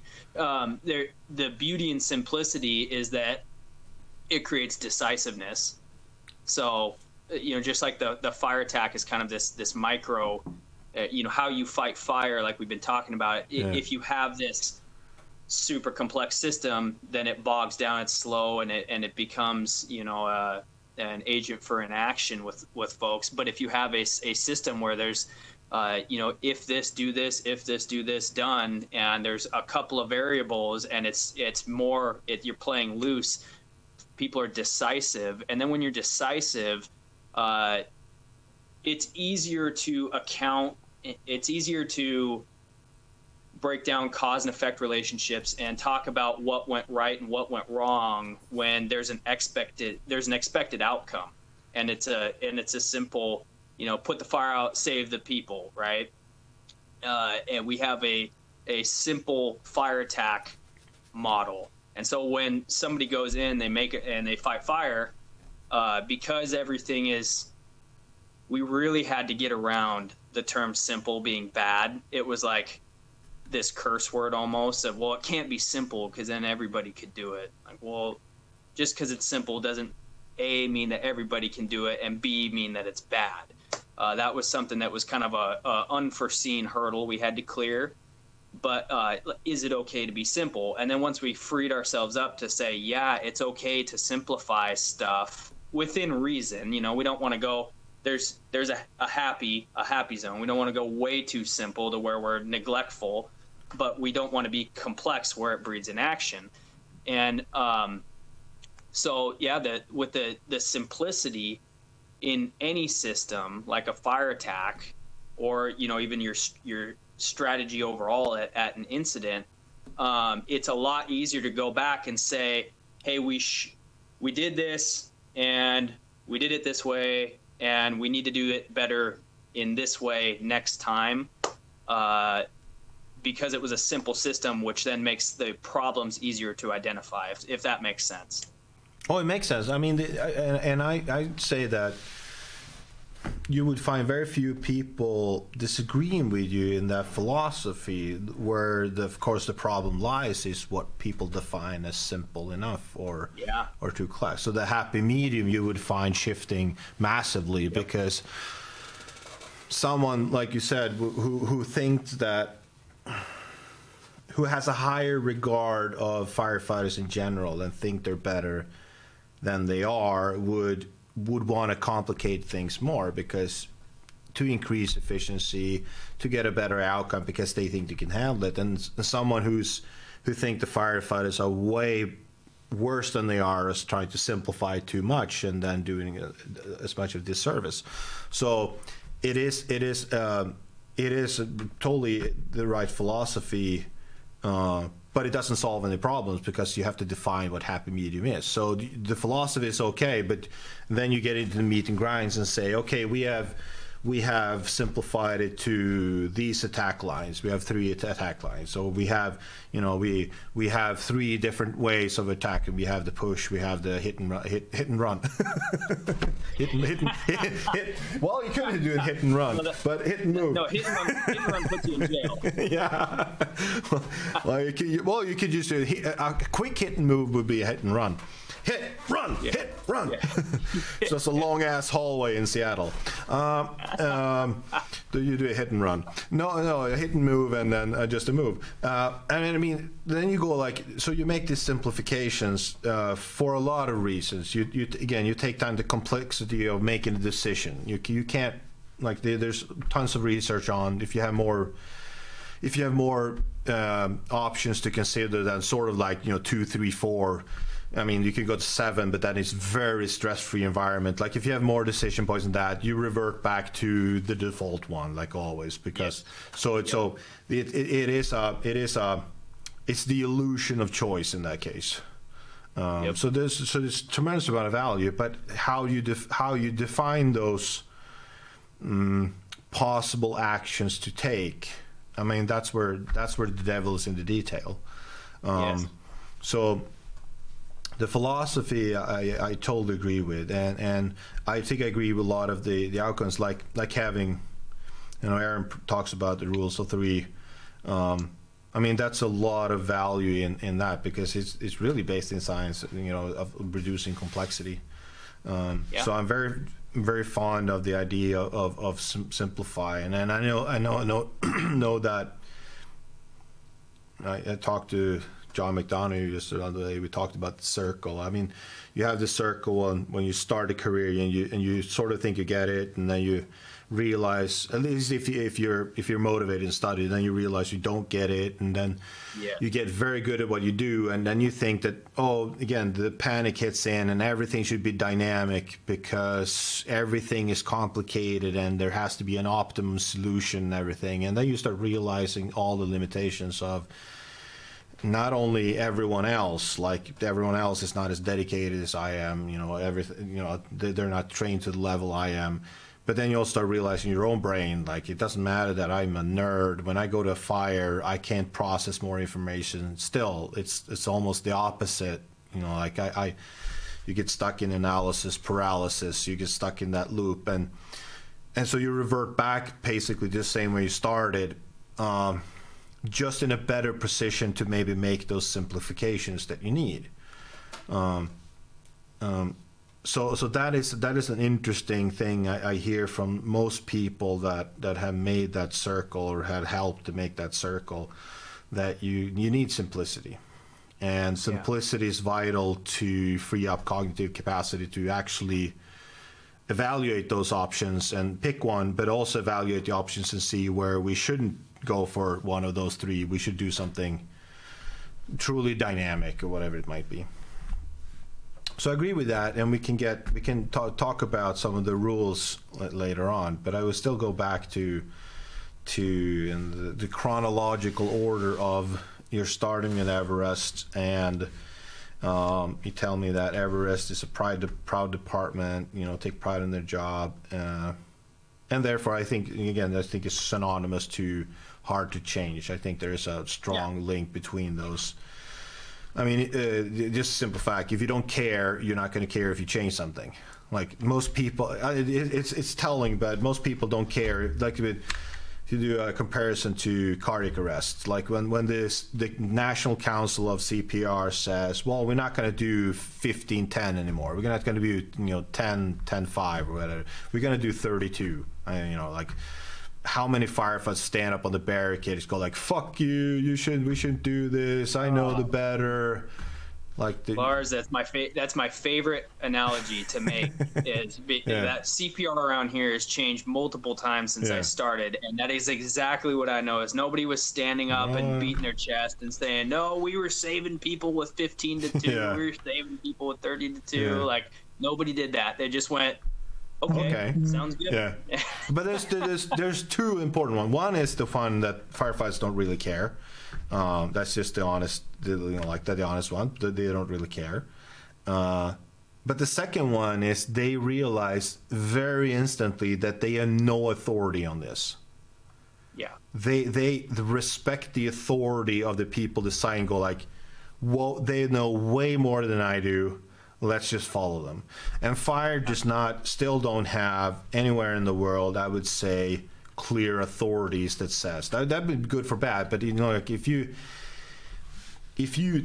tell people what to do, like in lack of anything else, they will value you on your perceived experience. That's the bottom line. That's when I started traveling in America, that's how I realized in America that experience is highly valued in America. Like say, they ask you how big of a station do you have, how many calls do you have, and how long you have been working, and therefore how much should I trust what you're saying.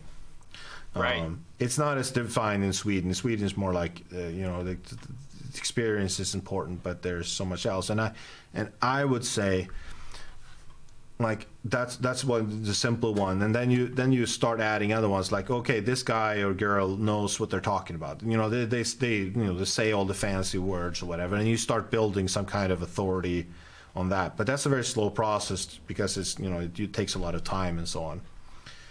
But you still, even if you are, I would say, an authority by both of those two standards, you're still just slightly above maybe anyone else. So you go like, I'll listen to you, but fuck no, you can't decide what I'm gonna do. And that's a common, it's everywhere in the world. You see this phenomena. So it is those two things. The firefighters don't really care about CPR, for instance, but the authority is super important. That fire don't have that. Yeah, I heard. I was at a conference a few weeks ago, and I forget which presenter it was, but one of the presenters mentioned that, in the medical side, we have our doctor that is in charge of the EMS for the whatever region. Yeah. And everybody, when they say something, everybody goes, okay. Well, on the fire side, we have us. We are our own masters of our own domain. And with that, it's almost the too many cooks in the kitchen. Oh, it definitely is. Sort of a mentality. But it's you might say that that's one of the fun things about the fire service. That it makes it complicated. It's all different cultures. But sure, I mean it's a part. It's just like democracy. I mean, is democracy perfect? Well, no. A benevolent dictator is perfect. Like someone who's hard in mind. That would be like at crisis. Which countries react the best? It's usually dictator countries, because we're gonna go that way. And as long as there's a benevolent and like competent dictator, that's the most efficient system. But now you're gonna gain something. You're gonna give up a bunch, but you're gonna gain something. And so it's what are we trying to gain? There's no system where you gain you gain everything and you don't also lose a bunch of stuff too. Well, right? I think that the perfect system is America. If you would have benevolent dictators in every state that had different opinions, and you were allowed maybe even help to move between the states, so you move with your feet instead. You just have consistent. This state is consistently run like this. Like there's no options. Like you just either you like it or leave. Like don't like it, go to the other one down the road. Yes, yes. I mean, that, yeah. I think that's that's also democracy, because if you're like, I mean, if you don't have an option to leave and you're harassed by your dictator, like because you have a different opinion, that's not democracy. But if you just can move now, but you have that sort of in fire departments, you can always move. Like you're not trapped there. So if you don't like it, don't leave or change it. Yeah. Lars, let's take an example. Let's describe. They take a single residential house. Fire blowing out of the bedroom on the B side. Let's say B side. B-side window, single story, unknown if there's people inside. Fire engine arriving first. Like what? Describe however it would operate when you joined. Like roughly generate. What do you think was going to happen? Yeah, it was going to be, line to the front door. And would you connect to hydrant before you? No, our department's been pretty good about, and good meaning that we value engine to the front of the building, pull past, leave room for the ladder, and we don't. So you operate from tank water to begin with. Yep. We have 500-gallon tanks on our engines. And so the laying in with a positive supply is not something that is very common for us, unless it's a defensive fire or something like that. And guys, and even then, it's going to be reverse out if possible. Yeah. Okay. Yeah. And I totally agree with you. I had this discussion with many, and I don't understand why people connect to hydrants. It's just a waste of time. It really is. Yeah. I mean, we could get way in the way. Yeah, but I mean, we agree on that. It's just a waste of time. Yeah. I mean, of course, there's situations where that hey, where time is not that very important now. We're going to spray a large amount of water for a long time. Okay, let's just connect to hydrant. But that's not the norm. Okay. So anyway, so you arrive to engine past the house and deploy a hand line. Yep, we deploy a hand line to the front door. What kind of hose loads do you have?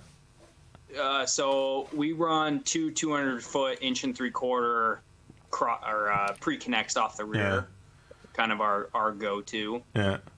And there's pros and cons to them, just like a lot of hose loads. But oftentimes for us, especially in the area that my engine company is, that I've been on for basically my whole time at Everett, is that it's a very old part of town, and the setback is pretty short for a lot of the houses, and so a lot of the residential fires, 200 feet is too much. But anyways, line to the door, and then go in. And the when I got to Everett, like I said, there was a discrepancy, I think, between how theory firefighting goes and then how it actually plays out in the actual environment, which is, guys open the nozzle and they close it when the fire's out. And but they didn't have,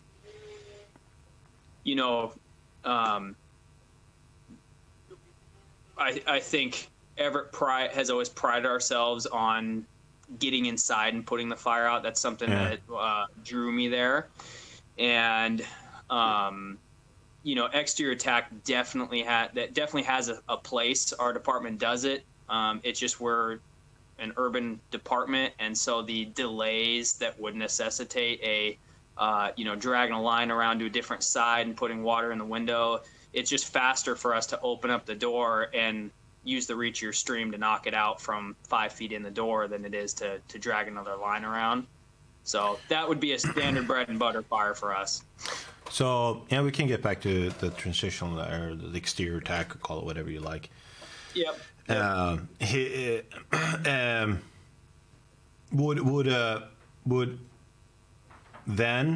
Would it be required or wish that someone did a 360 before entry or just after entry or something like that?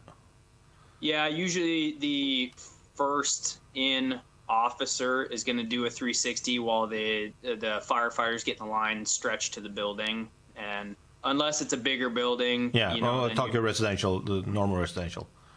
Yep. So there's an expectation that they at least try a 360. Yeah, or get three sides. Just take a peek on the back side if you can. Yeah. But either way, try to get a view back there. Yeah. Just hold on a second. Yep.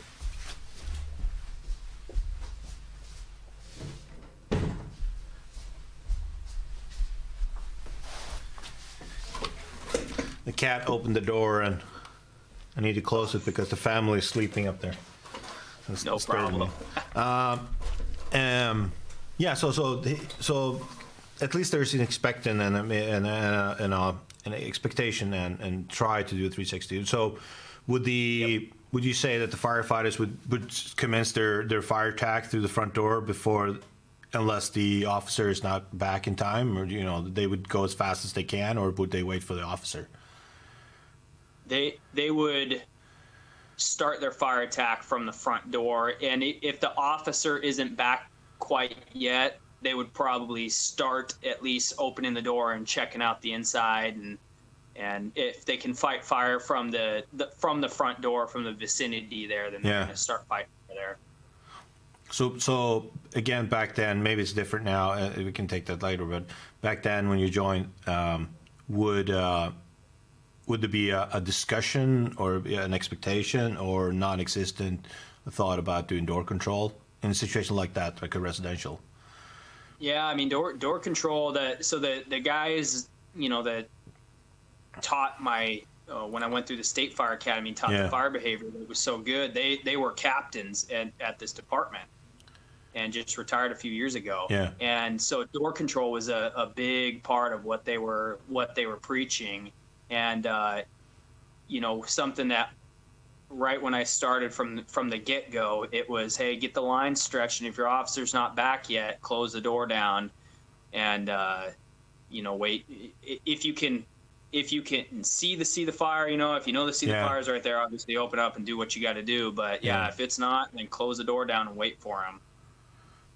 So would there be an expectation that if you see an open, if the officer goes, this is just a curious question, if the officer runs out and the firefighters go and grab the crosslay, would the officer maybe close the door?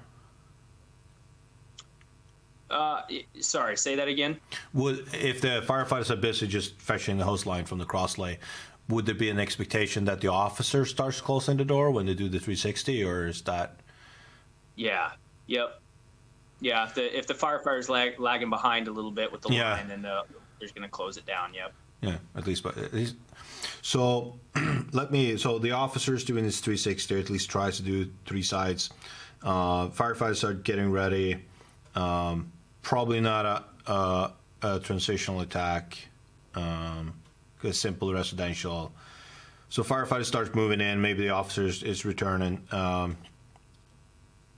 How would they operate on the inside?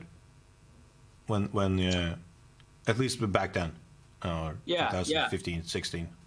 So back then, a few years ago, like I said, it was basically nozzle open till the fire goes out without moving forward while it's flowing. It would be hit it, and if you get an effect, like a positive change, shut it down, move forward as far as you can. Also, what would indicate a positive change? Like, what would indicate that now it's time to shut down and start moving forward? Yeah, and see, this is the part that was a little bit more experience driven, in that where there was a lot of different variables from the thermal balance firefighting that was very heavily influenced. I mean, that was heavily a part of our fire department. And then, like I said, there's this discrepancy between that world and then the, real world, or whatever you want to call it. And so the positive changes was really relied upon by guys just with over time gaining experience and going, okay, things are better, I can move into it. Okay, I've seen this before, I felt this before, I can withstand this, let's go. Yeah. So it was very hard to get a consistent answer, I think. Well, that's the hard part with experience, that if it's not properly deconstructed by the individual, it's basically impossible to transfer it. And it's also, I would also argue that it's highly flawed, because if you have experience and you don't really know why you think something looks good or bad, you haven't processed that information. Like if you see, well, it feels bad now because the smoke is turned white, or maybe because it feels colder, or maybe because it looks less buoyant, or maybe because the smoke layer has come down. Or also, you go like, what is the thing that makes it feel good? Like, why does it feel good? And I think that that's a big problem. I think that's where science is so important, because science not only provides understanding, but it provides a common language to describe what you're seeing or feeling or whatever it might be. Like, look at that. You see, we had orange flame over there. Sure, now there's no more orange flame. How to explain that, or like in terms of what is happening and so on. But it's an interesting question, because again, it goes back to this evaluation process of, if you do a hit and move, what is the indicator you're looking for that this feels good to go forward? And I would say, again, it doesn't matter if you're in America or in Europe, you're going to get the same non-answer. Like you're going to get an answer that says, I don't really know, but I know the experienced firefighters seem to be better at it. And that might be true. I can't even say that is true. I just know that people at least perceive it to be that they're making better decisions. Maybe it's just that they are making decisions at all. I don't know. And you're kind of attaching yourself to somebody else's lens at that point. Yeah.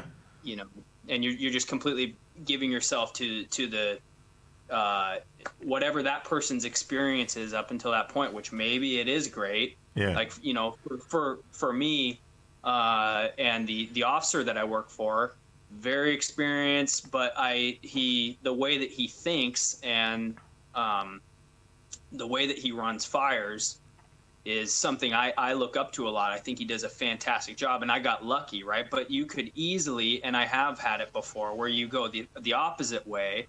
And maybe the person that you're looking up to for, a lot of that experience, the lens that they're viewing it through is a very flawed lens. And now you're basically piggybacking off of that and becoming the next generation of that flawed lens that he viewed things through. So I mean, the obvious, the most objective way I have of understanding that, using your analogy, the lens is flawed, is when I look back at previous incidents and look at how the experience changed. Like an experience I had of something going well is now an experience of something going bad, and the experience of this was a good outcome, maybe now the experience is that was a bad outcome, and that changes all the time. Where you get new experience. I don't like the word experiences, because it's seen as unequivocally good, which it's absolutely not. Experience is just your past things you've seen, and you could have made up. If I told you that, I saw this. There was this fire lizards in the air, and there was Zeus dragons, and you can make up whatever story there is to why things happen, and that's your experience. Like that doesn't make it useful. So I don't like the word experience, because it has this attachment to something absolutely positive, which is not. I'm just going like, okay. And we use it absolutely too, and we use it as if. We kind of use the term experience almost on the same, almost synonymously with like scientific, as if experience and science are the same thing. Well, no, science has a scientific process. Experience, in order to if I show up to shift, my next shift, and we go on, a fire, and something happens, some sort of a fire event happens, it's really hard for me to make any sort of concrete conclusions off of that fire, because I don't know all the variables. No. I just know the lens through which Jay saw whatever happened, and this is my best interpretation of it. So at that point, it's more of a guess than it is anything concrete. Well, it is. I mean, you're absolutely right. I think that, and I think that's the when you dive into the rabbit hole, I think that's one of the valuable things you take out of it is that I have a very limited. I put a very little value on other people's experience, unless I can verify that they made the right interpretations and so on. So because they can tell me, I used this tool and I did this and it worked great. We're like, okay. Yeah. Are you sure the situation was the one you saw? Maybe it worked despite you using that tool. Like it was you have no idea. That would maybe the worst choice you could ever possibly pick. But in that situation, it worked. So it is very limited. And I say, well, and the opposite is true too. Like if you took a real scientist, like the one who knows everything about fire science, but they have no context whatsoever. Exactly. And that's equally useless. They can tell you how much heat release rate the fire has and how much the PP can stand, but they can't put it in any context of what it means and direct firefighting and so on. So experience is there's of course this happy meaning where experience gives you context and it builds that if correctly distilled or deconstructed experience, it gives you that Rolodex of I see this, I do this, the recommendation prime decision making. Right. So that is invaluable experience, and you can synthesize a lot that, but just by watching videos. I think that like some people discard videos as like that's just a video. I would highly disagree. Like I think videos are fantastic way of building that Rolodex.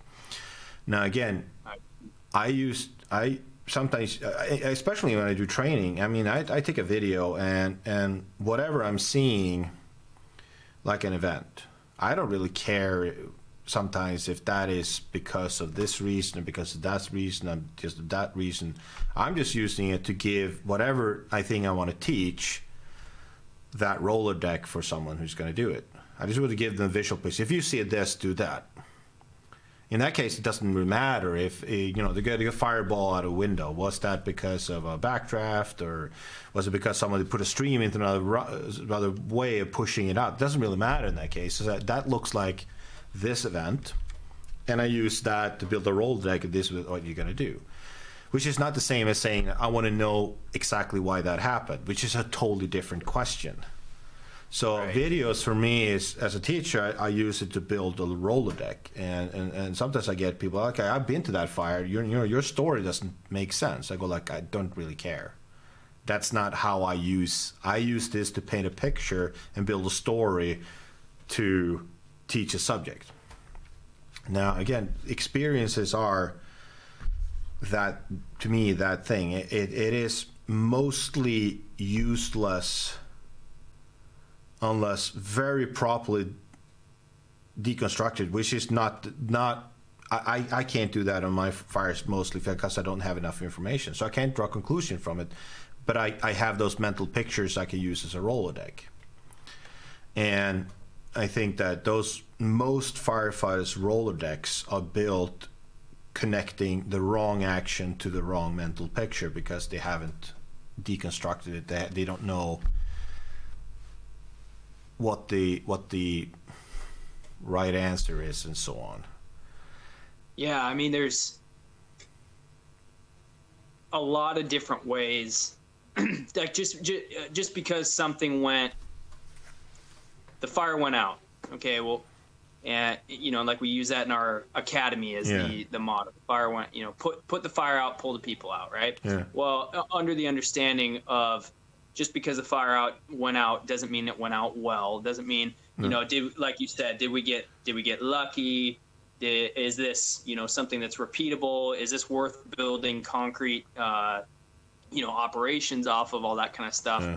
And, you know, experiences, like you said, it's valuable in building the Rolodex and in passing on under the,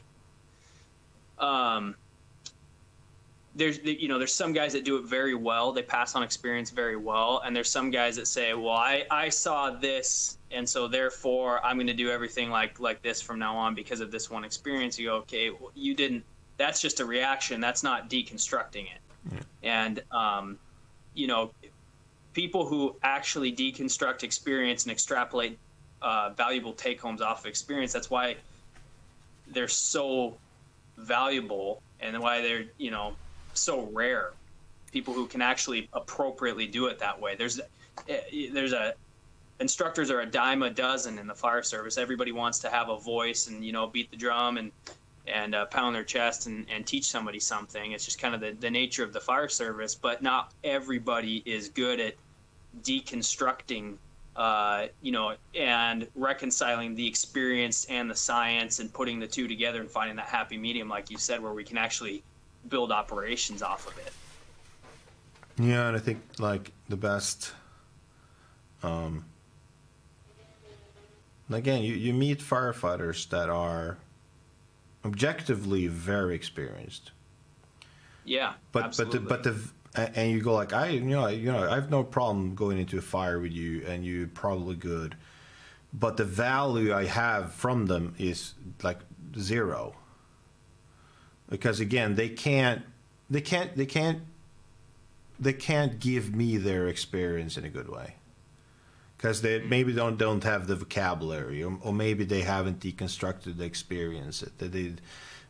So they can't give. If they say, "Oh, I usually do this with my nozzle, and the fire goes out, and when it feels good, I move forward." Go like, I can't use that. Like, the only thing I got from that is that it seems like doing this with the nozzle usually works. Like, is that good enough? Like, it's very hard to get information from, I would say, most firefighters. Now, if you have a firefighter that, like you said, are good at deconstructing it and actually describing what they mean, then you start getting value from it and so on. And then the best ones, those are the ones who can have their experiences, and they can deconstruct them and make them with language that both people understand. So they start painting. They start painting the visual Rolodeck in your head with their words. That's what they're doing, because they're painting a picture you can understand. I saw this, and they describe it, and that happened, and this is why it happened. That's where you find the rare stuff. Now again, you can, as a teacher, you have to probably synthesize that, because you weren't. It was not your experience at a UL test. It was not your experience on a YouTube video. So you synthesize that story. You say, this is the picture you have, look at the video. This is what, it doesn't have to be true, again, if you're an instructor. That's the, like, again, this is the story about why it happened, and this is what you should do. And then you show it and train on it and whatever you might do. So this rare combination of people that have lots of experience being able to actually explain that experience and paint a picture, so you create that Rolodeck, that's something you do not find often. No, you don't.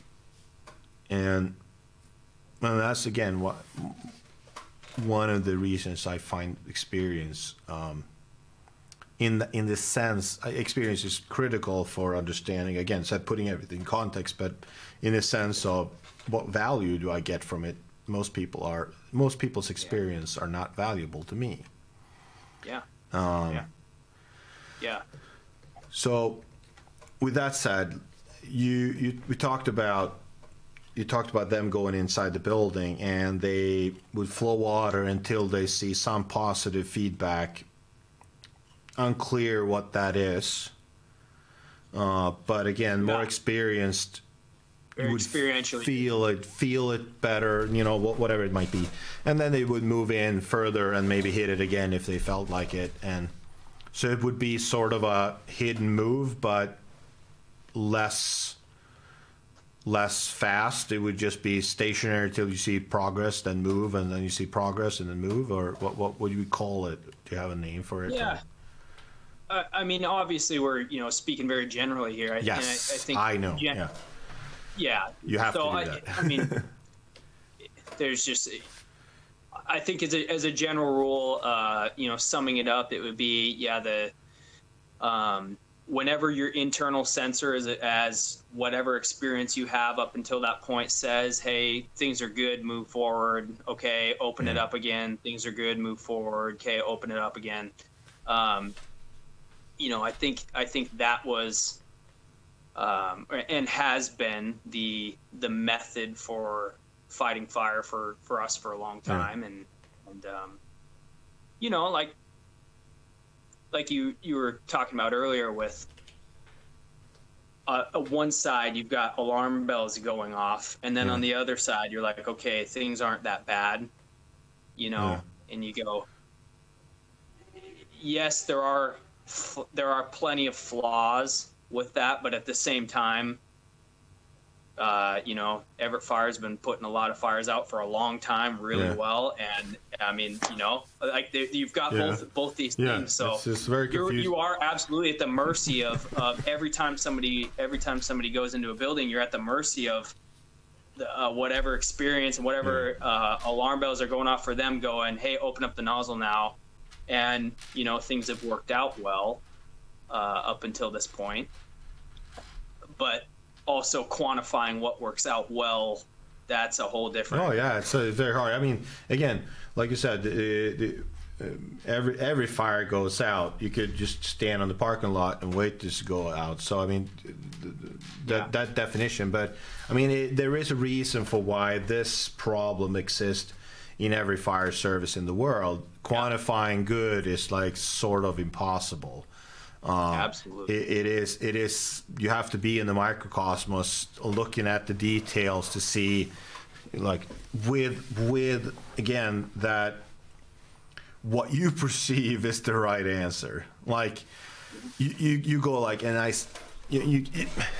can see it at a acquired structure barn, and you set up a scenario, and the students come in and they do something, and you think for yourself, and you have some kind of opinion if that was good or bad or what happened, and you think, do I know that I would have done it better, or do I know that if I would have done that, the result was great. And sometimes you go like, well, I think if that person would have done X, Y, Z, I think this would have happened. But still, I have to go like, yeah, just what I think. Like, I don't know. This highly complicated environment. Like I go like, usually just maybe that should have worked, but it didn't. Like I don't even know why. And I still get that all the time, and I'm building my Rolodeck in my head of if it looks this looks good. But going back, I want to get to the next part, which is so let's say they move on, and it looks good, they move on, and they have suppression. What's the cue for ventilation? Did Everett have a reluctancy to ventilate before suppression?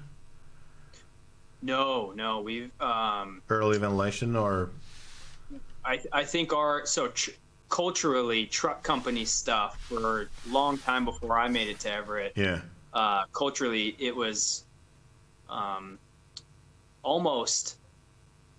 I think there was a lot of pride taken in the truck side of things, or the the ventilation aspect, and getting getting windows open and getting the roof opened up and all that kind of stuff. So it's typically for us happening very closely. And I think I haven't had this experience working at Everett. I think everybody's been pretty disciplined as far as on the truck side of stuff. I think if you ask the older guys that have been around a long time, they'll say that there was definitely a period in time in which the trucks were getting ahead of the engine companies a little bit more than they would have liked. But I think we benefit from having truck companies pretty close. And when you arrive, if you're not arriving with them, they're very close on your heels. So, ventilation. So what do you define then as disciplined, or So the discipline is that the line is in place and it is in a position to attack the fire, and that we're confident that we're getting water on that we're getting water. We're starting our fire attack, not necessarily that's on the feet, but we're starting the fire attack. Would that be pressured line in going inside the front door? Yeah. Would that be a cue for breaking windows? No, it's water flowing. Water flowing. So if you're flowing water in the hallway, that's a cue for. So who makes that decision? Like, that's the captain of the ladder, or? Yeah, it's going to be the ladder company. They make the decision. So what happens if the engine company get a failure on the pump, or they got bursting pressure of the hose line, or they find a victim and drop the nozzle, or what happens then? Yeah, so like take the victim scenario. That's definitely something that gets talked about and has happened quite a bit. Like I've had it before where we've found a victim on the nozzle, and it's very ingrained that nozzle continues to fight the fire and let the folks behind the nozzle work on getting the victim out while the nozzle holds or continues the firefight. So that's something that's ingrained, I think, very well throughout our fire department. Because if you drop the nozzle, then we're probably gonna end up paying for it. So, but problems with the hose line, all that kind of stuff. It's not I shouldn't say it as soon as water gets flowing. I think it's a judgment call for the ladder company that if they get the feel like stuff is going well inside, then they're going to start opening up. Also, our captains on the engines are pretty good about getting across the radio, hey, we want vent now. So it's a coordination between my captain on the engine and the ladder captain, and it's just between those two. It doesn't have to go through a chain of command or through the battalion chief. Sometimes the battalion chief will order it, but there's always a connection between the engine company officer and the ladder company officer. So how do you define if it's going good? Back then or now? Back then. Like because you said, like, if the ladder company feels like this is going good, like, unless if the engine company says, hey, we want ventilation, okay, it's a clear-cut call. But if what is that the norm that the engine company asks for it, or is it the norm that the ladder company decides for themselves? It's the norm that the engine company would ask for it for us. Okay, well, because that makes it easy. Now it's still of course a decision that in that case the engine company has to make, the captain, like, when do I commence ventilation. Now the question is, because it's, if you say, like, if it is a normal residential house and you move into the hallway, the likelihood that it's going to take more than 30 seconds to get to whatever fire compartment there is very low. I mean, it's probably make a turn, advance, whether or not you're advance flowing or hit and run. I like that term. Yeah, but if it is a long ass hallway, you should hit and run. Run, man. yeah, just hit it. You know, shoot that sucker down the hallway and then run after it. Or you do alternating sprints, so you do run. But anyway, no. So my question was the penalty for waiting. Let's say the engine company moves in and they start flowing water, and the truck company says, "Well, this is probably going well." Like the penalty for waiting 30 seconds until the engine company is really like we've reached the fire compartment. We don't see any, not a lot of extensions and so on into other parts. We have no problems. That's a 30 seconds delay on ventilation, which is not, I would say, not a big deal. But the potential problems of the engine company moving in, start flowing water, ladder company feels or gets ordered from the engine captain saying, "Hey, we want ventilation," and they start breaking windows or maybe cut a hole in the roof, and all of a sudden the pump on the engine, start sagging down, whatever it might be, and then you're in a shitload of trouble because you don't have a plan B. Take it back. You can't take it back. That wouldn't be a good case. Otherwise, you would back out, but at least you wouldn't have a fire going haywire. Yeah. So that's what it's called. My definition would be if you're not attacking from the outside, we can take that later with that one. But if you move it inside, my preference is that you do the attack if you have to flow or not, but you get to the fire compartment, and just those 30 seconds you verify that we don't have extension, or we have at least some kind of knockdown on the fire compartment, or multiple if that is, before you ask for, I would like ventilation. It's a very small. You still have to make the decision on the insides to go like, does it feel good? You're still left with, so how do you define feels good? Like when you try to teach a recruit, okay, so you're a nozzle person, you go in and maybe you're flowing all the time. You're flowing, moving to the fire compartment, and you turn into the fire compartment and you flow and move. Like, how do you define now? Does it feel good? Like, and do you have a suggestion for how do you describe your gut feeling? This feels good. Let's open everything up. Yeah. So, like for me, with how does this feel good, right? Yeah. How would you? You work at the academy. You have to describe it to students somehow, because you're asking them, like, when you see this, you do this. Like, when you see this, ventilate. Yeah, and this is a subject that's kind of near and dear to my heart, because that was something that I sought answer to for many years of, and I get all sorts of varying answers across the spectrum, right? Yeah. And a lot of it was anecdotal experience and whatnot, and it was very hard for, like we were talking about, it's very hard for me to do much with that. Yeah.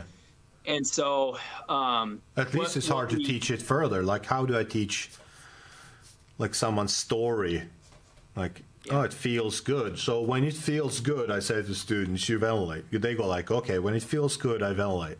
You see, and they're just gonna nod. Like, when it feels good, I'll ventilate. Yeah, because they won't question it. A bunch of gear. How do you feel anything?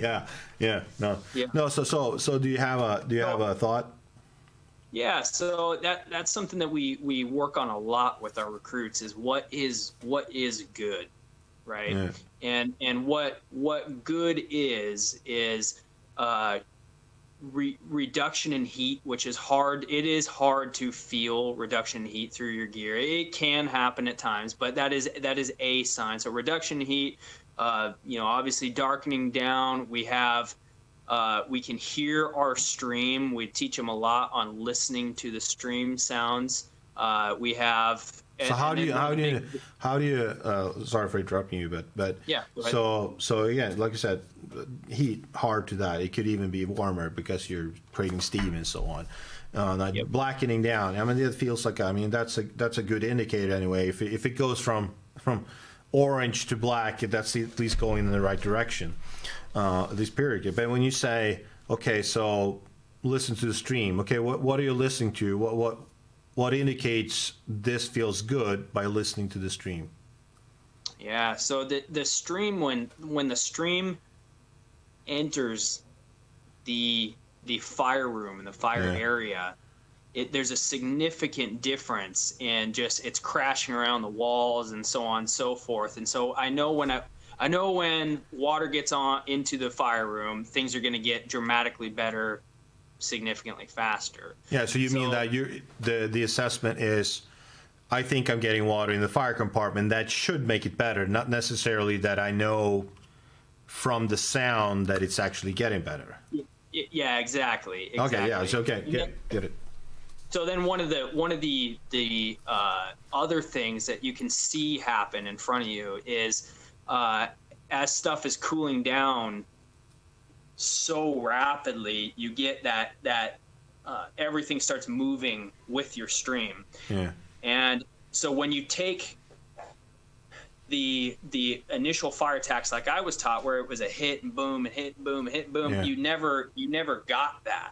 Everything was still exhaust over you and all that kind of stuff. And you were basically, it was like I use the analogy of like throwing a bunch of dirt, a bunch of dirt into a river, and it gets cloudy, and that cloud gets washed downstream, and then it's gone back to so when the line's open and we give it a good long, for us, a minimum hit that we teach our recruits is an 8-second hit. So if they're going to do a hit and then shut it down and move forward, they're flowing for about 8 seconds, and they're using their... Why 8? So we were looking at some of the UL data for rebound. Yeah. And we were trying to find kind of a happy medium where a reasonably... And the numbers changed a little bit, but a hit of this reasonable length generally gives us a good time window in which to move forward, right? And so 8 seconds, and then it's kind of moved up a little bit, because we notice what happens is when people go into fires, whatever they think 8 seconds is, it's actually about a third of that. So we were back on 2-second hits. We're like, whoa, one Mississippi, like, 2 Mississippi, 3 Mississippi. That's 8 seconds is a long time. It's a long hit. Yeah, that's a long. Uncomfortably long. Yeah, that's a long ass hit. Yeah, even as a guy who is doing these burns and all this kind of in this training a lot, like there are times where I'll catch myself going, okay, that's enough, like go. But I'd rather have them heavy and then shut down and move forward, and then then the opposite of 2 seconds and go. Yeah. And so when you get that significant volume, if you want to call it, of water downrange, you cool everything so significantly that you get a lot of that stuff moving out ahead of you and changing directions and going back towards the fire room, because you cooled it so effectively. So would you describe that as cooling so effectively? Well, you did. Not being pushed so effectively. How do you make that? Yeah. How do you make that difference? Yeah, so it's both of them. It's both. It's cooling effectively, all the surfaces and the gas cooling happening, and the air entrained by the nozzle. And you can see, like, for instance, when the stream hits the fire room, you can see it's like it takes it from, it's like the car goes from 40 miles an hour to 60 miles an hour. Like, you see the jump in everything moving away from the stream, because now you're getting water. Instead of the hallway, it's the fire room, and there's more surfaces, more of that heat being taken away, and you just see it just speed up a bunch more, right? So it's both happening: the contraction of the gases, the cooling of the surfaces, and the nozzle entraining that air. So if we talk just about the fire compartment, now if you get water in the fire compartment, let's say in that case a fog, Like just that's if you're in fire, not in the hallway. You're getting water in the fire compartment. Would you say that you get the same effect with a fog, or a different effect in terms of that, just that particular that tunneling effect, that suction towards the fire compartment? Yeah, I think it depends on the kind of fog. Like, all fogs aren't necessarily created equal. No. And if you go narrow, like you talk to the guys on the UL studies, when they did the 30-degree fog pushes, one of the things that you kind of hear back from is that the 30-degree fog, it pushed the best, but it was also the most humid of all the pushes. Yeah. And there's just a lot of water vapor, and I think you're limiting your reach a lot more at that point. You're doing a lot more localized cooling. Yeah, but I mean, we take the hallway later. But if, let's say you're in the actual fire compartment, you do instead of getting a straight stream in the fire compartment, you're doing a fog. Would you say there's a difference in terms of how that suction towards the fire compartment looks like? Yeah, I think there's going to be a lot more with a fog, but you're also, in what you're gaining in air movement, you're also, how would I put it? You're creating a lot more of a wet, soggy looking extinguishment, right? And so you might be gaining some air movement on the back end of it, but on the front end of it, it ends up being just a more humid looking fire attack. So why would you say that it becomes more humid? It's a good question. It's something that I'm having a hard time working out in my mind exactly why it is. For instance, there is a difference that I have noticed, and this goes back to that experience versus science conversation we were having. Yeah. There is a difference in extinguishment in a 160 gallon a minute, 50 psi nozzle on straight stream versus a 165 gallon a minute smooth bore. And in conversations that are kind of starting to happen, a lot of it's framed around the velocity of the stream and how it impacts the surface. And what I notice, just again through my experience, is that the slower stream of that straight stream ends up with a lot more humidity and a lot less visibility. It's just a sloppier looking fire attack versus a little bit of a faster moving stream. It's relatively the same volume, and it takes advantage. If there's visibility to be had, it clears up a lot faster. The fire attack just looks a lot cleaner. Stuff goes out fast, it stays out, and afterwards it doesn't take as long to get stuff lifted up and out of the building. So did you perceive to see that in the UL studies? No. So the nozzle selection that they use, they weren't using a ton of different kinds of nozzles. Like when we go out and do acquired structures, we use a lot of different kinds of nozzles, and so I think how do you make comparisons when you do acquired structure burns in terms of getting the scenarios exactly the same to compare nozzles? Yeah, and so this is the downside of acquired structures, right? Is repeatability is very hard, and this is something that is,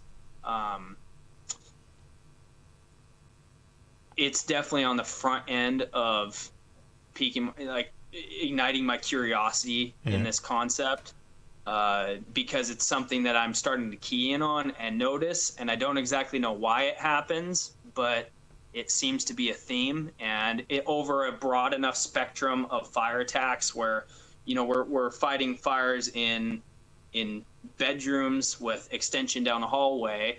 And although the variables aren't exactly the same fire to fire to fire, they're close enough to where you can start noticing some broad themes. You go, okay, why is that happening? And I don't have the exact answer.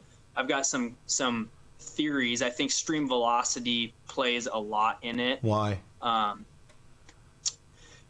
think stream velocity over the longer reaches, like take a hallway to a bedroom.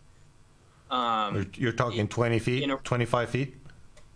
Right. Which when you add, you go, 20, 25 feet, and then you add, 1,000 degrees, 1,200 degrees, whatever. Yeah. We're adding heat that stream's traveling through. In the longer stretches of the residential setting, the stream velocity, the faster streams, like I was talking about, seem to have a higher quality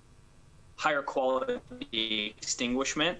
Streams like the 160 at 50, I've kind of started to become less of a fan of that.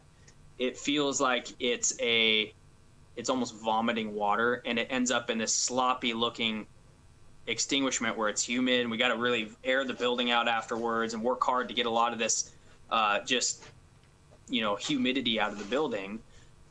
Versus the faster moving stream, it seals off compartment spaces better, and it gets water.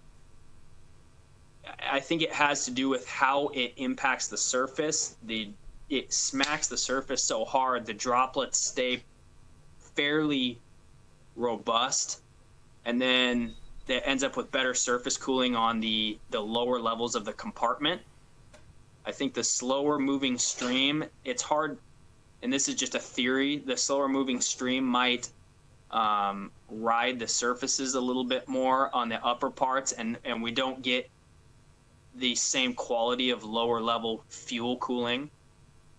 So, and again, this is all just swirling around my mind right now. I'm trying to parse through why. No, it's interesting listening. So, have you when you go back and read Lloyd Lehman and you watch the Iowa State University videos, like on the nozzle men and so on, they talk about the steam blanket. Do you know what I'm talking about? Yep. Yeah. So they talk about the steam blanket, and they talk about the importance of not shutting down the line when you have when you blacken down the fire to not get steam conversion. Not condense the steam. So they talk about, in that case, maintaining steam blanket, which be hit and move, again, to maintain the steam blanket, to maintain the non-flammable smoke. And when the steam starts to condense or be blown out by the smoke, you hear them talk about the spot fires reemerging and so on. And if you look at that and about the condensation of steam, and you look at what you say is a sloppy fire attack, you mean that there's more steam in the air for some reason. And let's say that's true. There's more steam in the air. First off, why would you describe that as a bad thing in that case in the fire compartment? And secondly, if that is a bad thing, and you can also talk about how bad that is, why it's so important to avoid. And the other thing is, how would you get rid of that, besides ventilation, of course? So why it would be a bad thing, because it's not hot. It's not like temperature ridden from a victim perspective that you're worried about victims down low or anything like that. I mean, I've been ahead of these streams with my gloves off plenty of times and felt these things. And as long as the line's open in sufficient volume, we're good. I'm not burning my hands or anything like that. Like you've seen our videos. I'm holding either me or one of the guys is holding a cell phone with an ungloved hand for the vast majority of them. So we just kind of, Yeah, you need a tripod, but that's just me. We're just donating our hands to science at this point. But it feels more like backyard stunts, honestly, when you're a kid. You're just building ramps and jumping your bike. Yeah. Well, the practice is probably good, but the camera work needs work there, Jay. No, it isn't. So again, going back to like, why is it bad? And again, the second one, why is it that bad that you feel that this is important? Yeah, and I'm having a hard time parsing that one through. In that, is it bad? Well, okay, it's inconvenient, but that doesn't mean it's necessarily bad.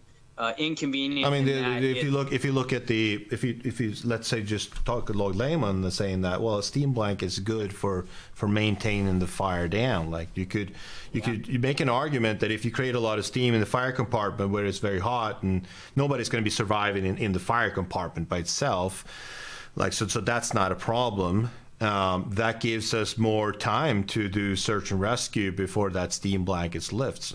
So I mean, you could make an argument that you could be a positive thing, right? And I think where the argument would be that it is not is that it does make the search harder. Is it important to search in the fire compartment? Yeah, and the nozzle. So for our operations, the fire attack crew is going to be searching that room.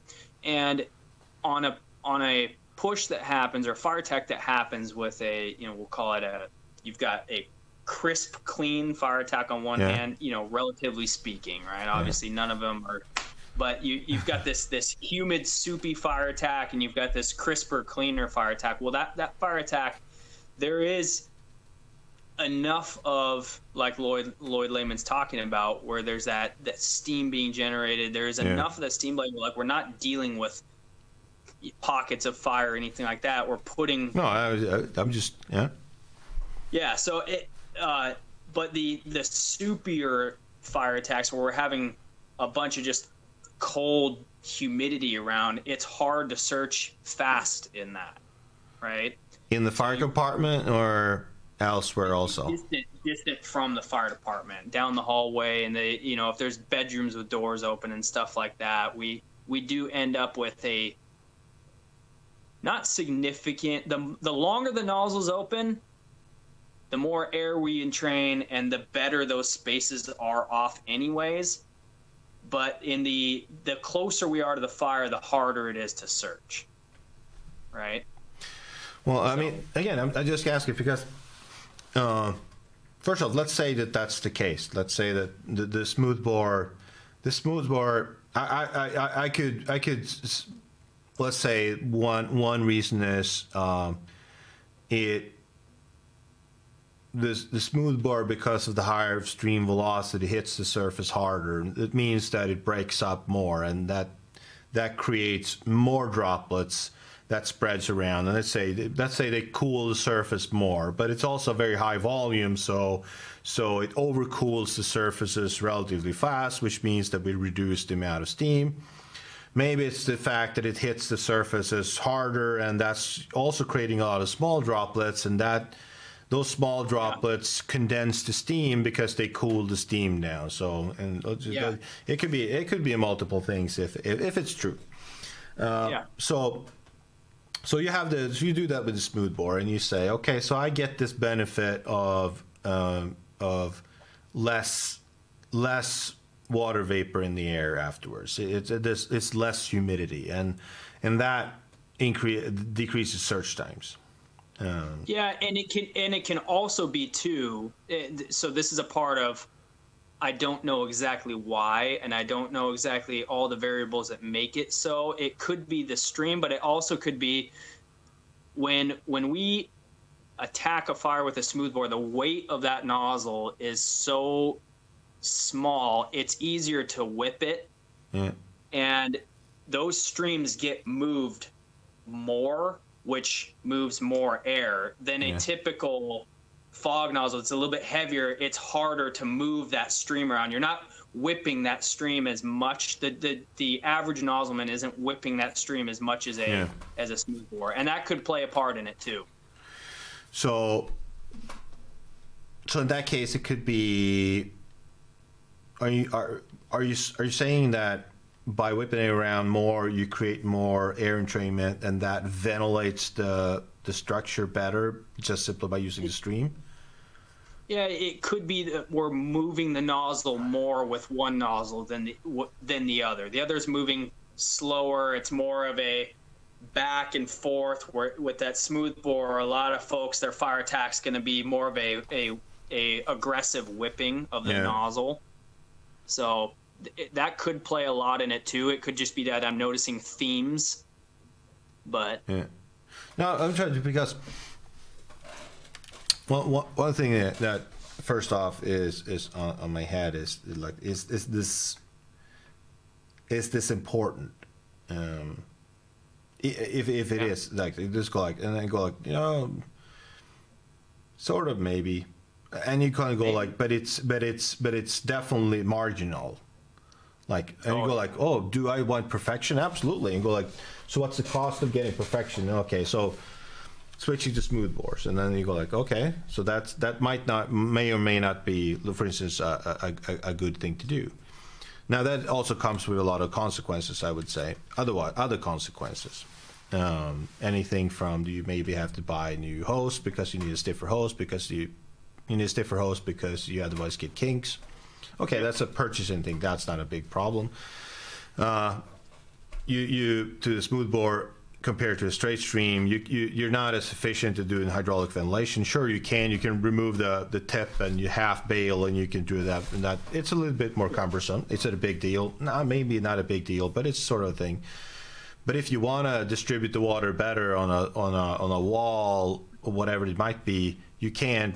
Because it's hard to half bail, sure, but it's not very a very effective spray if you want to have a spray and so on. So you should start to balance, and you can go on. And of course, there's more benefits of a smoothbore, lower nozzle reaction, and you can pass a golf ball through it if you have problems with golf balls in your water and so on. Yeah.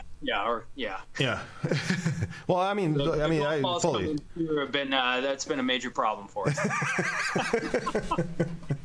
I've seen, I fully appreciate like standpipe operation. If you have people stopping stuff, like if you don't flush your standpipe before you that, and you can have rust coming off and so on.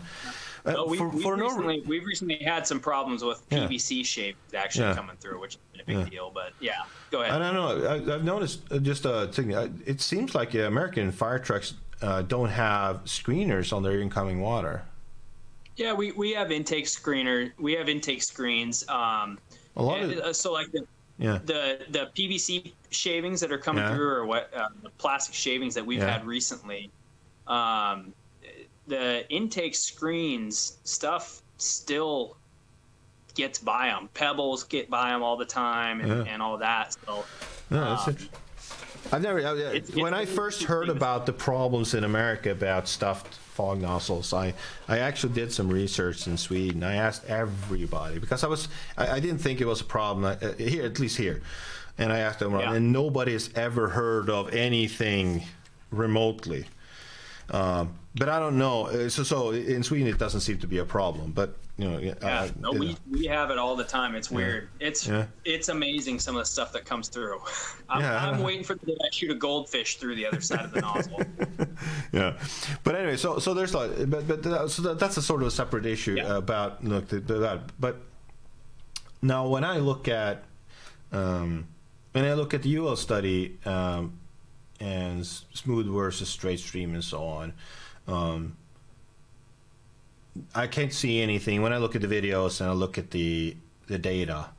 I don't see any differences there. I wouldn't say anything. At least I don't notice any differences. And I've heard this, what we talked about, being described many times. And I've read it, countless times on forums. I read a lot, but I don't comment. Yeah. At least anymore. But I read most of it, and it's so you hear those stories and say like, oh, we experienced this and this and this. And then I, of course, played back home and do acquired structure burns. Not a lot with smooth bores, but I mean, we had smooth bores too from the old days. They're not, depending on where I am, they're better or worse. But in that case, I will definitely say that I haven't compared nozzle tips that much because we don't have the same selection of nozzle tips. Usually, when I burn houses, it would be definitely not a good comparison that I can make of different velocities. But what I could say instead is that I see a big difference in humidity residue more in terms of nozzle operator rather than nozzle. Yeah. Yeah. Meaning, and I can't really say, and I can't really explain because I don't understand it well enough. I can't really explain it simply. That's the golden rule. If you don't understand it, you can't explain it. But my problem is that it's about, of course, steam conversion and steam condensation. So you get steam conversion, of course, in the smoke, but that's basically over in a couple of seconds. That's non-relevant. So the steam conversion comes from hot surfaces, and hot surfaces, of course, we have in the ceiling, on the walls, on the floor, whatever it might be in that hot compartment. And of course, the more water you flow over those surfaces, the less steam conversion you get. So one side of the puzzle is how much water can I flow over the surfaces. Now the penalty, of course, is I can flow a shit ton of water and create water damages. If that's a priority, that's a part of the puzzle. But I can flow a shit ton of water over the surfaces, and I can reduce steam conversion. Now that's you're still going to get a ton of steam conversion. And that's my experience. But it doesn't matter if you have a 2.5 inch, and you can read the godfather of the smoothbore, Andrew Frederick's works, and he would say the same thing. Like steam, you get a soup, however you do it, and if you talk to people from New York and so on, they would say, look, that's just the bottom line. So it seems like there's steam conversion you get anyway. So the other part of the puzzle is, and it might be that smooth bores compared to straight stream volume is, of course, one big issue. The more volume you have, the less steam conversion you get. But comparing same volume for both, it might be that smooth bores, for some reason, then flows over the surface differently or better, or bounces differently, creates different droplets that bounces on the surface differently, that it creates less steam. I don't know. I don't know. And like you said, I mean, really, there's a negligible, argument to be made with this. Again, kind of a preference thing. And I think that the bigger difference, like some of the stuff that I've written about that, I had a conversation with Dennis Laguerre a while ago that kind of sparked this trajectory in my mind of, you take the fire attack, and there's a fire attack, and I've been calling them like a grade A, and then there's like a grade C, and like a grade C is, hey, the fire went out, but there's a grade A. There's like, all fire attacks are not equal, right? You take the same fire and you have one guy go in, and with the acquired structure burns, we're able to get some repeatability out of it. When you have one guy go in and make a fire attack, and you're like, holy smokes, I mean, he crushed that thing. His pace was nice and slow. He had a really good nozzle movement. The the cooling was just, it was dramatic. You could see the intake just start. Everything was like this big, gigantic suck behind him.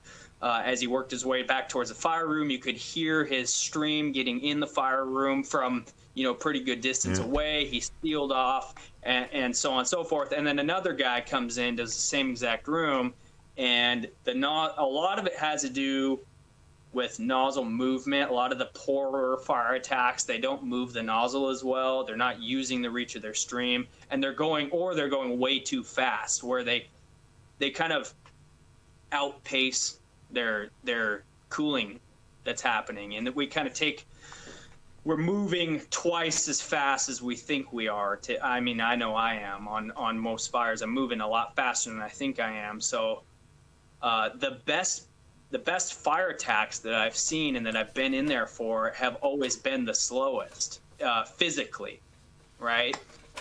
And I think there's a lot of truth in that. All fire attacks are not created equal, and there's some room to be able to quantify what is a good fire attack versus not, like we were talking about earlier with how do you quantify good. The fire went out on both of them. Well, this one was better than that one.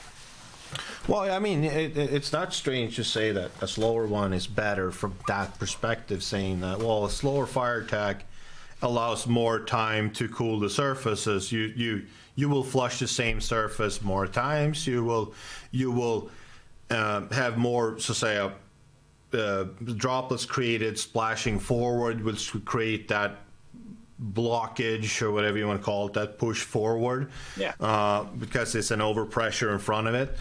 So of course it's a cooler that, and in that sense, so, but saying that you always find again the happy medium to go like, well, if someone's sitting still, that they're providing the best. So you still have this happy medium and go like, okay, so you balance. What is too slow? Yeah, you still have the program was too slow, and so, but you go like, one thing I'm looking in my head and go like, okay, so, when fog, I call it fog purists, like the ones who are very good at fog cooling. They practice with their nozzle and they know what good and bad is. At least they perceive that, and they're good. Like they can create a very good rapid fire attack, no water on the floor, and rapid get on with hydraulic ventilation and clear that space really fast. So okay, they're purists, and they go like discussing what's the optimum cone angle and everything, and they like this is better than this, and this is better than that. That was a grade A fire attack. Let's just say that. Yep. But purists always fail. Because you can't make it generic, like so you make it like what's grade A is not the goal. No. Well, it is the goal, but it's not a reasonable goal. Grade B, like good enough, is a good goal because there's so many other things that need training time. So you develop a technique that's simple enough to be good enough so that you can, for instance, train on communication better or coordination or whatever it might be when it comes to task level. And I'm constantly thinking in my head and go like, there might be a difference between smooth bore and straight stream. Absolutely. You create less steam. We didn't get to that, but maybe it's also because if the stream hits harder, you create more droplets. More droplets get more cooling effect in the gas space, and that gas space could now be filled with steam, and you get steam condensation instead of gas cooling. You condensate steam back. So the smooth bore by hitting harder may be cooling gas better, which you can accomplish by using a fog also. But then again, it'd be like, okay, if I use a straight stream to cool the surfaces way down, and that creates steam conversion, and then I go to fog cooling because I want to condense that steam really, really fast. That's also possible to see in my head that could be a very good solution, because you want to condense that steam that's being formed. But I instantly brushed it away because it's too complicated, and certainly too complicated for the very small amount of benefits you create. Let's say, like, because I would say that you go in and with a straight stream or a smooth bore and you whip it around and you create X amount of steam. You can make less steam, you can make more steam. But then you start hydraulically vent through that fire compartment straight on. You put the fan on. I like a fan because it works when you don't. Yeah. You put the fan on, it start pushing. You start pulling with your stream. We use fans a lot after the fires. Yeah, I love them. Yeah, so you start getting water. You start hydraulically venting. The fan is on unless it's already on. You start sucking it out, and those pathways between the stream is being cleared enough to make a rapid search, I would say, within 15 seconds. Now, could you get a little bit better visibility with less steam? Maybe, but I would call it, to most extent, negligible. Yeah. I would just that much primary. But on the other hand,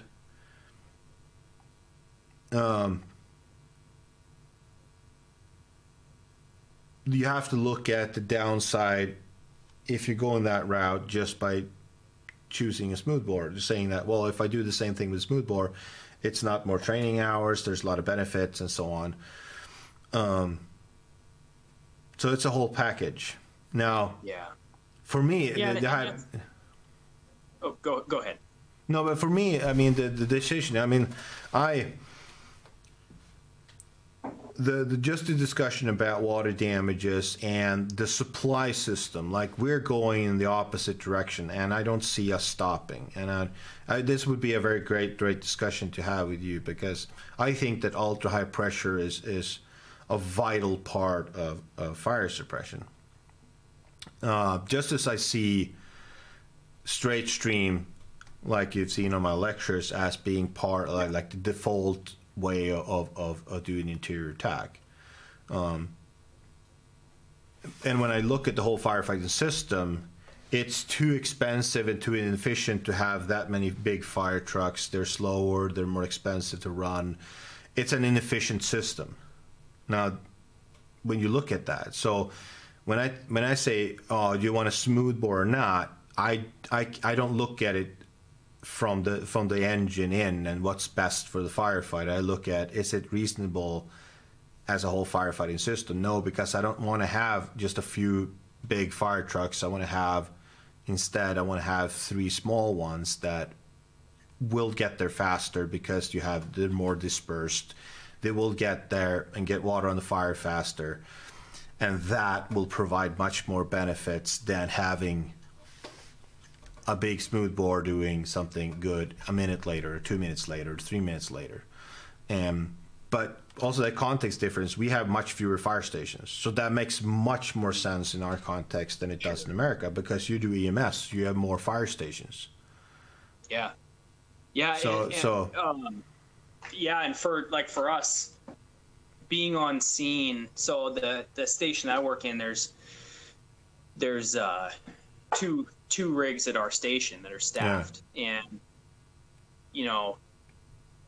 even if the other rig is out and we go to a fire in our still area, I would say 2 minutes of us being on scene is probably a rarity without another rig coming in.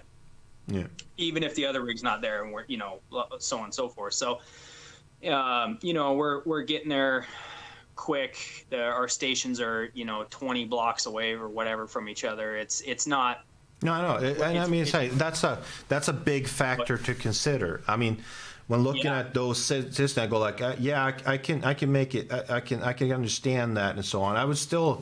You would still argue that it's an expensive system. I would still argue it's much more expensive system in Sweden and so on. It's an expensive system.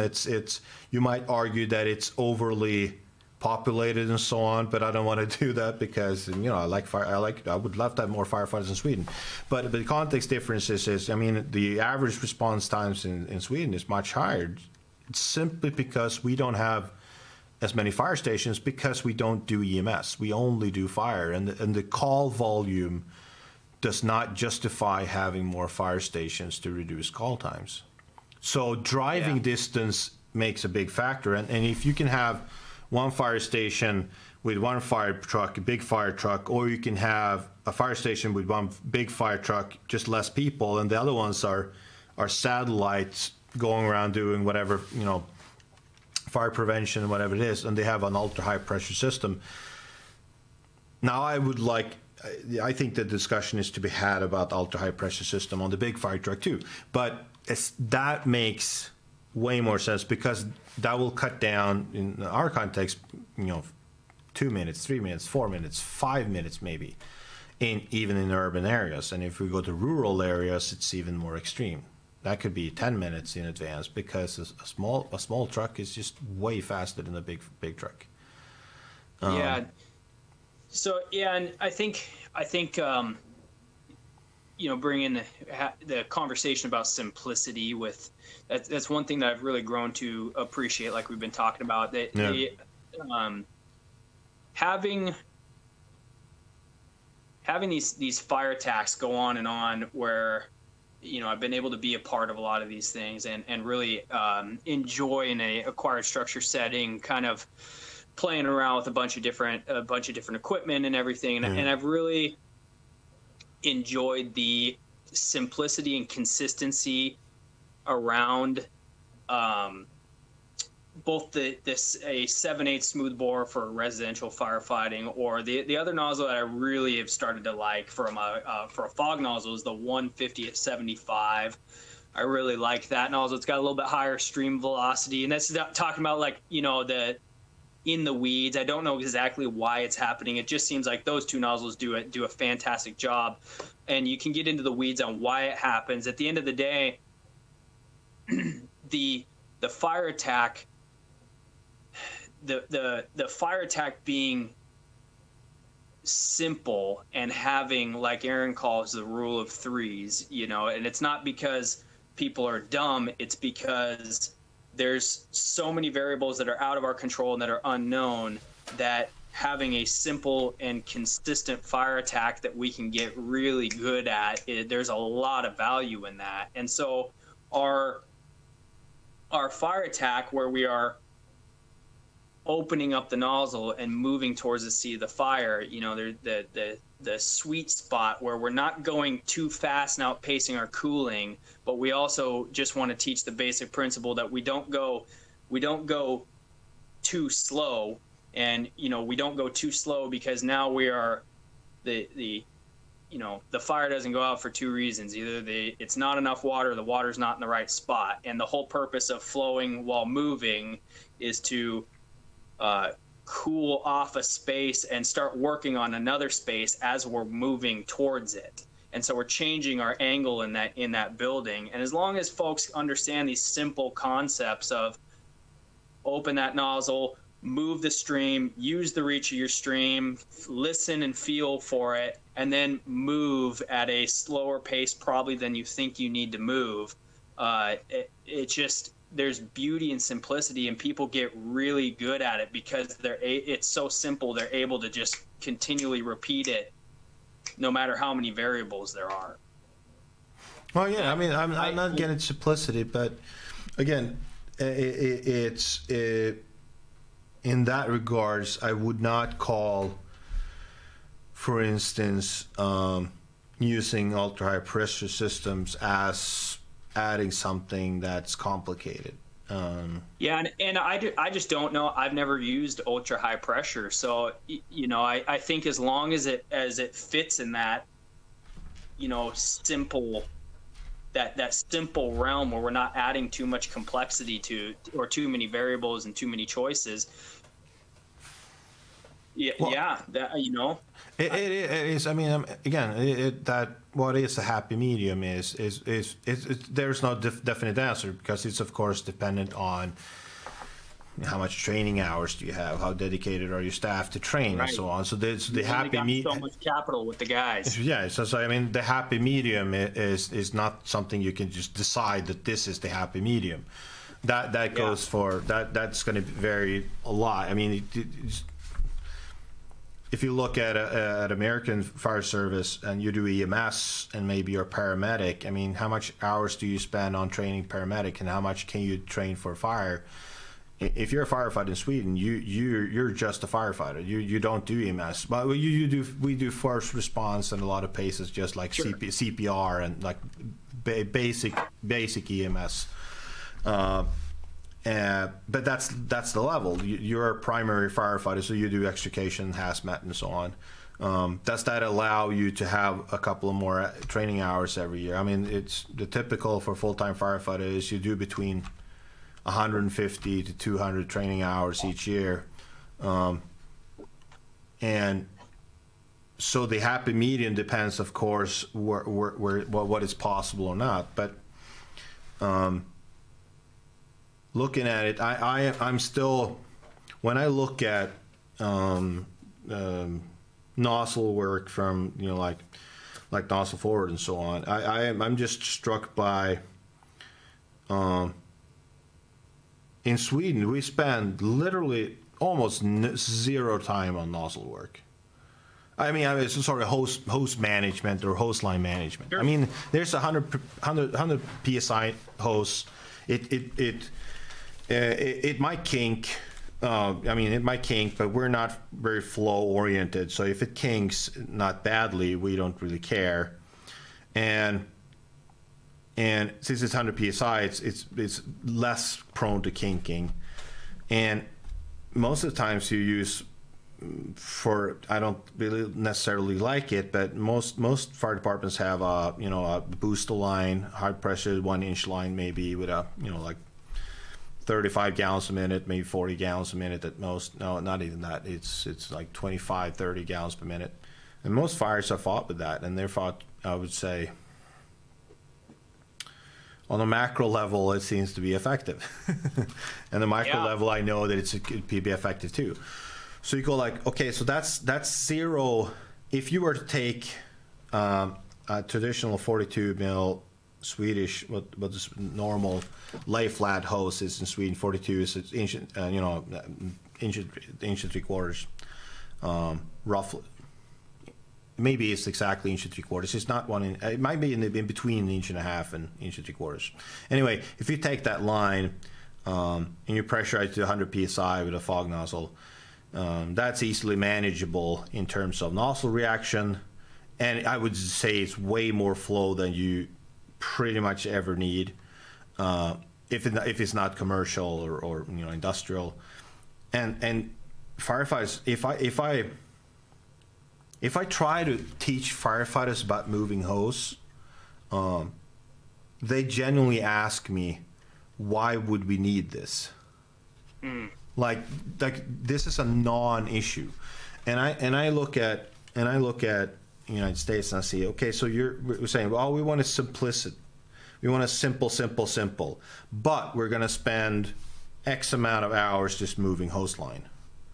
We're gonna, you have to do this. More complex. It's more complex on that end, right? You gain simplicity on one end, but you gain, right? Yeah. So you're trading one for the other, is what you're saying. Well, I mean, there's definitely a risk of it. I mean, I look at it, so if I switch to straight stream gas cooling, but I still maintain 100 psi, I'm very happy with a lower flow. I genuinely not think is needed. Higher flow than you can get from that, and a decent, like nozzle reaction. And I don't have to work on nozzle handling because the hose is entirely manageable, doesn't kink very easily, and if it kinks, I don't see it as a big problem. Then I have reduced complexity. I have reduced training time, which I can put into something else. If I say, well, we're gonna practice on nozzle hose management techniques, and the clamp and the slide and the blah blah blah blah blah, we're gonna do that, and we're gonna spend a lot of time like listening how the stream hits.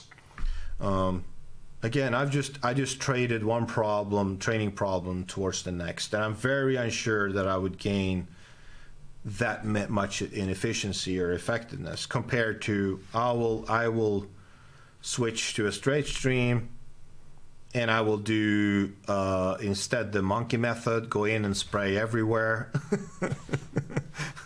not very scientific, but I'll use it in conjunction with the tick, which we had for a long time, which makes it much more easier to evaluate situation. We can talk about that, where flows are coming from, the distance of the flow, speed of flow, which is not that very hard to teach firefighters to be better at assessing the situation, if you need to flow or not. And then I think I've simplified the system, because, and my point is that I would rather do that and be, let's say, even a grade C fire attack. I mean, let's say create much more steam. It's sloppier. It's more water on the floor because they didn't shut it off when they maybe should have, or they didn't flow exactly. They flow a little bit too little, so there's more steam conversion than it should have been if you overcooled it more. Whatever the problem might be, let's say it's grade C.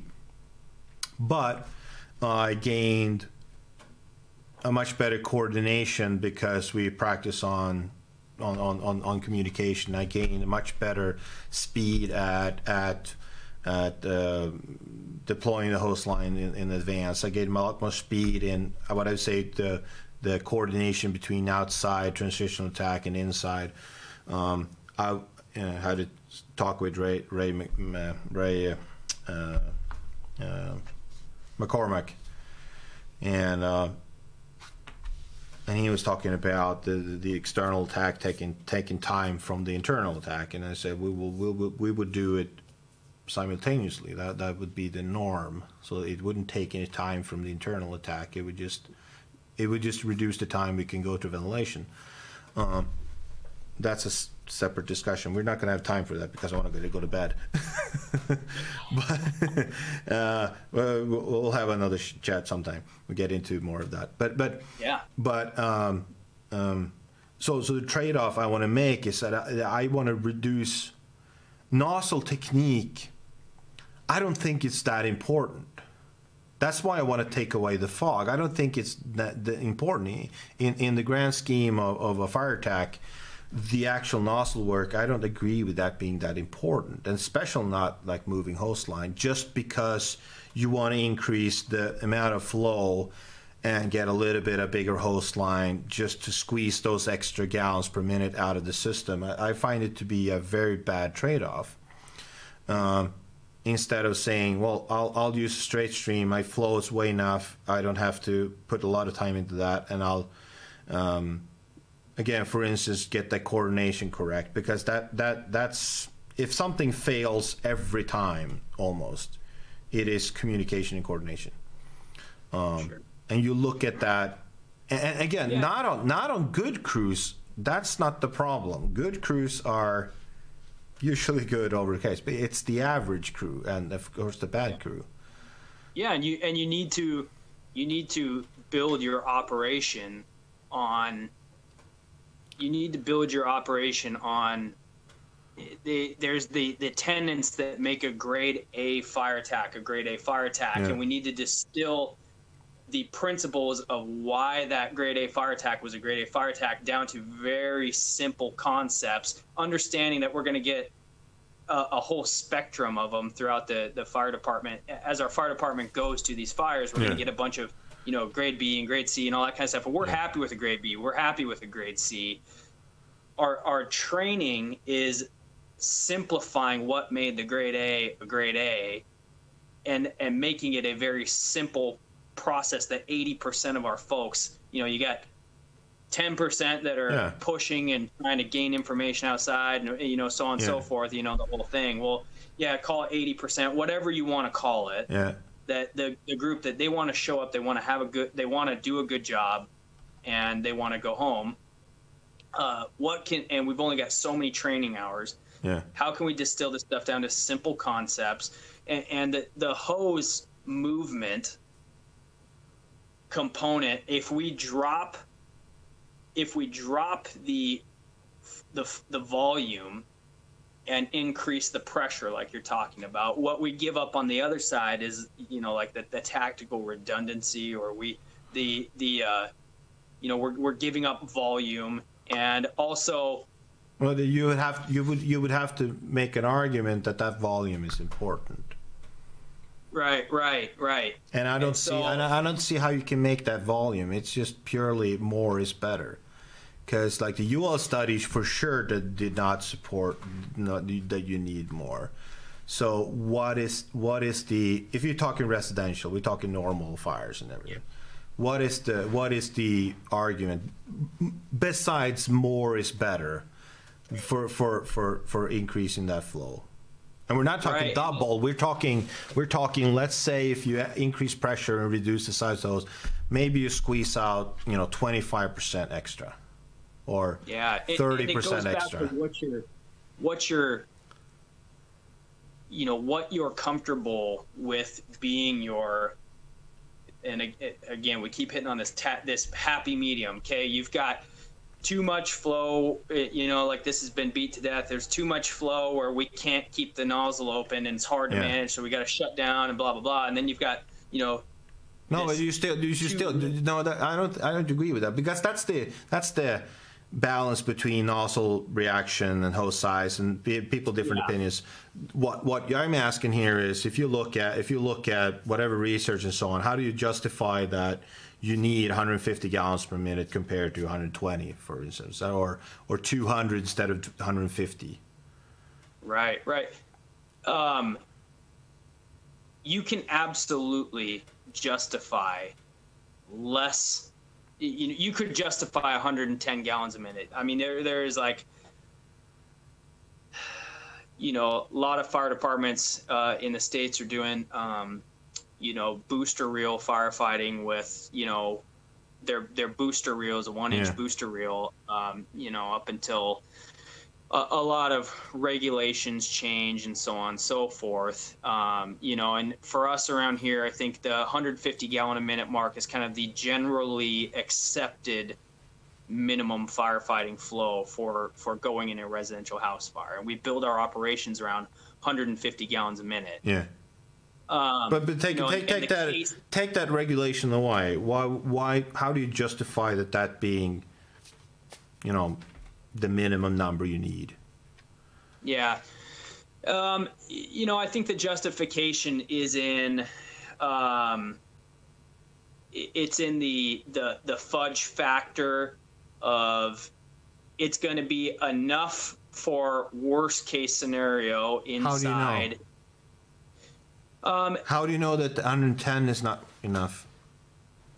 Well, I think it's going to be, and this comes back to the experiential driven nature of the fire service. 150 gallons a minute has been kind of experientially, it's been enough for the most of the worst case residential fires. And then when you start trimming it. So again, this is getting in the weeds, but you could add, kinks and all sorts of stuff where you factor in fireground,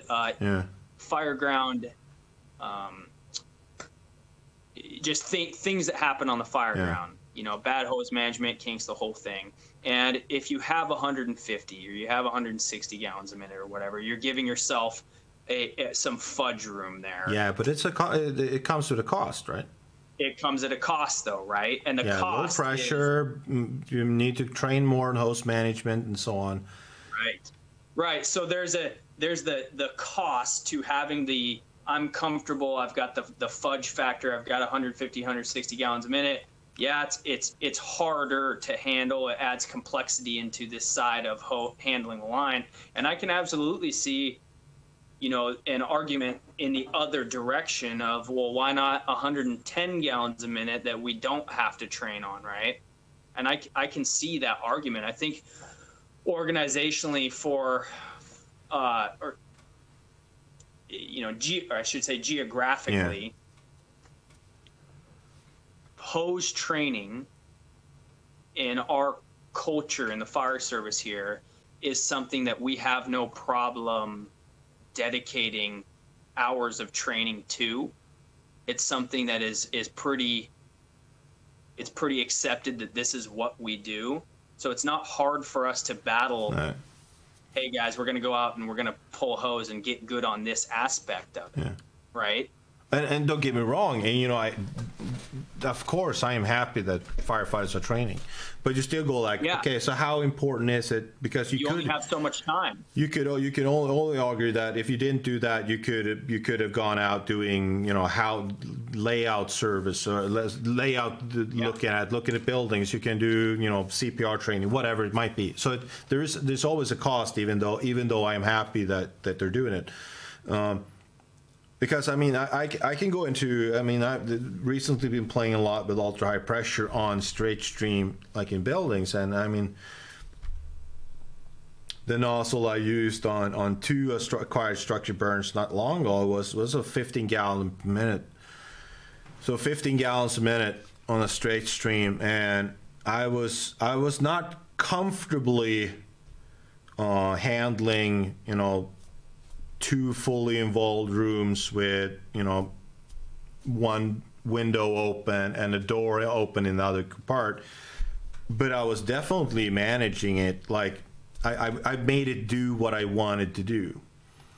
So that's 15 gallons per minute. And if I take and I've never been to an acquired structure burn, and then I have typically a lay flat hose somewhere in reason, and if I use that, I mean, it's like that. There's never been anywhere where I've been close to anything like that. And when I talk to like Keith on UL, you look at the data and you talk to Keith, you know, like, would you like a bigger hose line? He said, like, would you like more water? He says, like, why would I need more water? It's just like, why? We achieved everything we wanted to achieve with this, and you know, two bedroom, 2 rooms on fire, 2 windows open, like that's. Of course, you can say, well, what happened if the great room was also burning? What happens if the next room is burning? You always find an upper. What if that too? Yeah, you could. Then you would take a bigger line. Like that's why you have a bigger line on your car. The question is not what happens if there's a bigger fire. The question is, on your normal fire where you have one window, you know, blowing up fire on one window, maximum 2, which I would say is like, if you have a developed fire, most fires are like that, unless the whole fire is like the whole building is burning. Like if you take that normal interior attack where, you know, 1 or 2, maybe 3 rooms are burning, I have nothing to support anecdotally or research-wise, or you know, my own experience-wise, to justify anywhere close to those numbers. So for me, it becomes 150, 160. Yeah, I mean, yeah. And in that case, it becomes like, why would I trade one problem for another? Yeah, and I would say, again, getting back to kind of some of my past that forms my philosophy, and that I don't like personally looking at things like, what can I get away with here? I don't want to go on that end of the spectrum in volume. Now, you know, I've been a part of, and I've had myself get, you know, experiential again, but where 150, 160 gallons a minute, and you know, multiple rooms on fire, and it's taking 60, 90 seconds, whatever it is, which is how do you know that that's a flow problem? Well, and so that's where it comes back to, was it a flow problem? Was it exactly? I can guarantee. I will bet my left arm that it's not a flow problem. You're just not getting the water in the right place. Like you're not getting the water in the right place, and that's not a flow problem, right? So that's an angle problem. It absolutely. With that, would I say I'm comfortable? Would I get more bang for my buck getting a little less flow and a little bit more agility? Maybe. I don't feel like where we're at, where our 1 3/4 lines with our flow, I think we are, as a whole, pretty agile with those. I don't think that we're giving up a lot of agility unless we go with an extreme cut in volume. So like bang for the buck would be, if we were going to go way over and we said we value agility now a lot, we'd have to make an extreme cut. And, you know, I think the tactical redundancy of the 150, 160 gallon a minute flow, where I'm at now, I think that's right for what I'm doing. And maybe I would come off that later on, but I have a hard time coming off of that number. So, well, I mean, it's always hard to go back, right? It's always hard. If you go to something bigger, it's hard to go back because you feel like this is working. Why would we go back? But I mean, again, most of our fires are fought with, I would say, booster lines. You know, like still today, and it's 30, most of them absolutely could be 30 gallons per minute. A lot of them could be. And most people in Sweden, the firefighters, would argue that why would I go even to a lay flat hose on the majority of fires when you have 1-2 rooms on fire blowing out? It works perfectly fine with a booster line. And I would be the one who goes, well, I think that tactical reserve is a little bit too small. I think that you would be a little more effective with an 1 3/4. Now, would that decrease your agility? Yes, it would. So, I mean, I'm you, first I'm turning away here, go to their reality and saying, hey, I want a little bit more tactical reserve. You know, if you can get more, that's better, because blah, blah, blah. But I have a hard time. I was very reluctant to even go away from the booster line. I mean, a lot of my European colleagues are much more happy with high flow than I am, and I'm looking. So I reluctantly moved to saying, well, I think that lay flat hose a lot of times is a good idea. You know, like I would never, I would say, but I have a hard time seeing that I would go even further. I'm probably going back to ultra high pressure because I think that the advantages as a system as a whole and to an individual firefighter is just massive. And see, I just don't have experience or knowledge about the ultra high pressure world enough to be able to even have much of an opinion on it, you know. Yeah. No, and that's, I mean, and that gives the whole range. You give another range of options in terms of,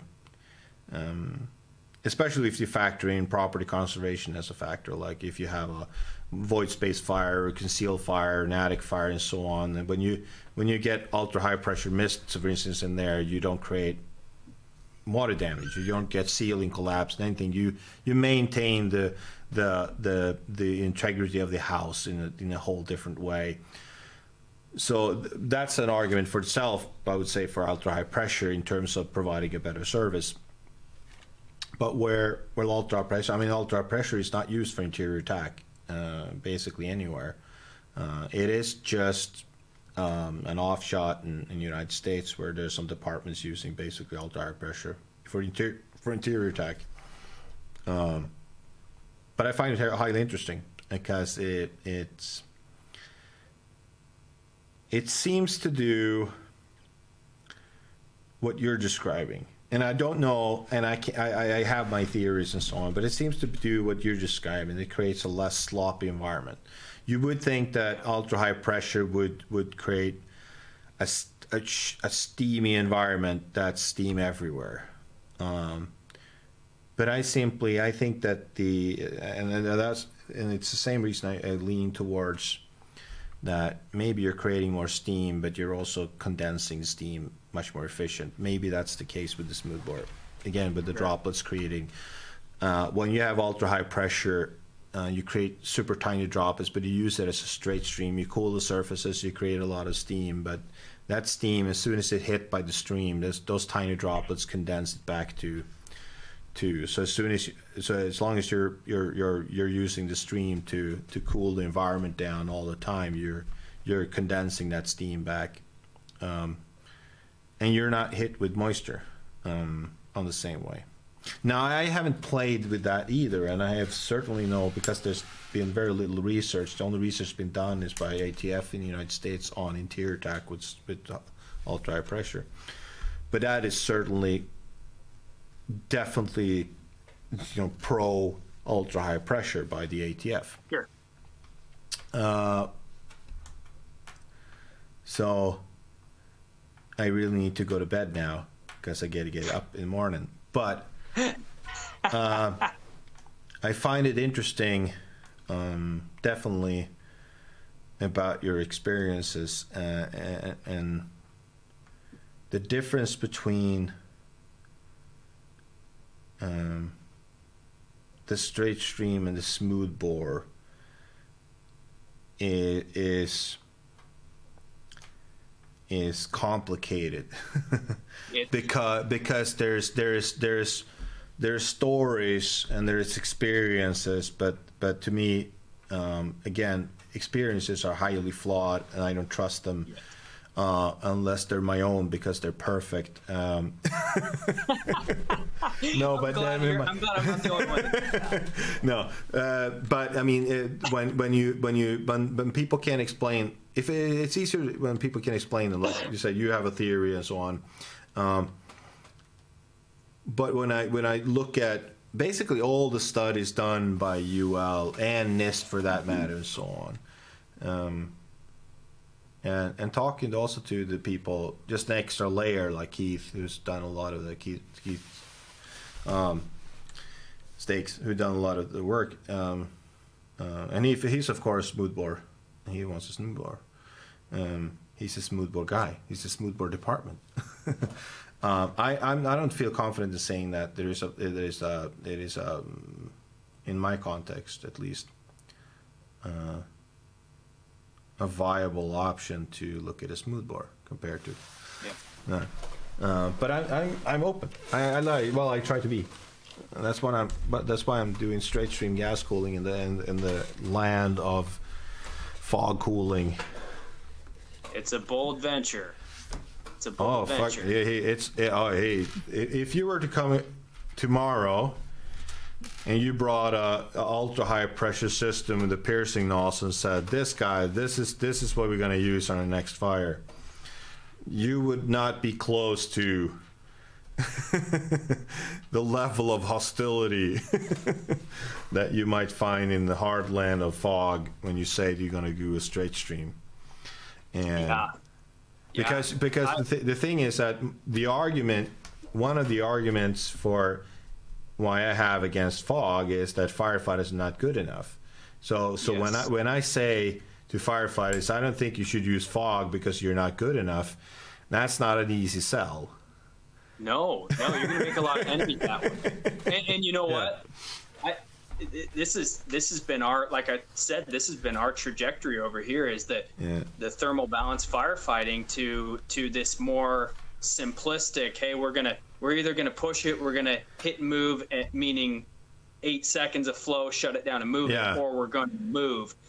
That our transition to that involved a lot of uncomfortable conversations about, hey guys, I'm not, and I'm not saying that I'm like the bee's knees or anything, if that term's still used anymore. I don't even know what that means, but shoot. The cat's meow, I understand. I'm not the cat's meow here, but I think about this stuff a lot, and I can't keep straight all these decision-making points of thermal balance firefighting, much less the guys who they just want to show up and do a good job and go home and not really think about this stuff a whole lot. I mean, it's way too complicated. So, okay, boom, go to a simple system that we know now with a lot of the stuff done by UL and whatnot turns out, it's actually a really, really effective way to make things significantly better for us and for people inside the building.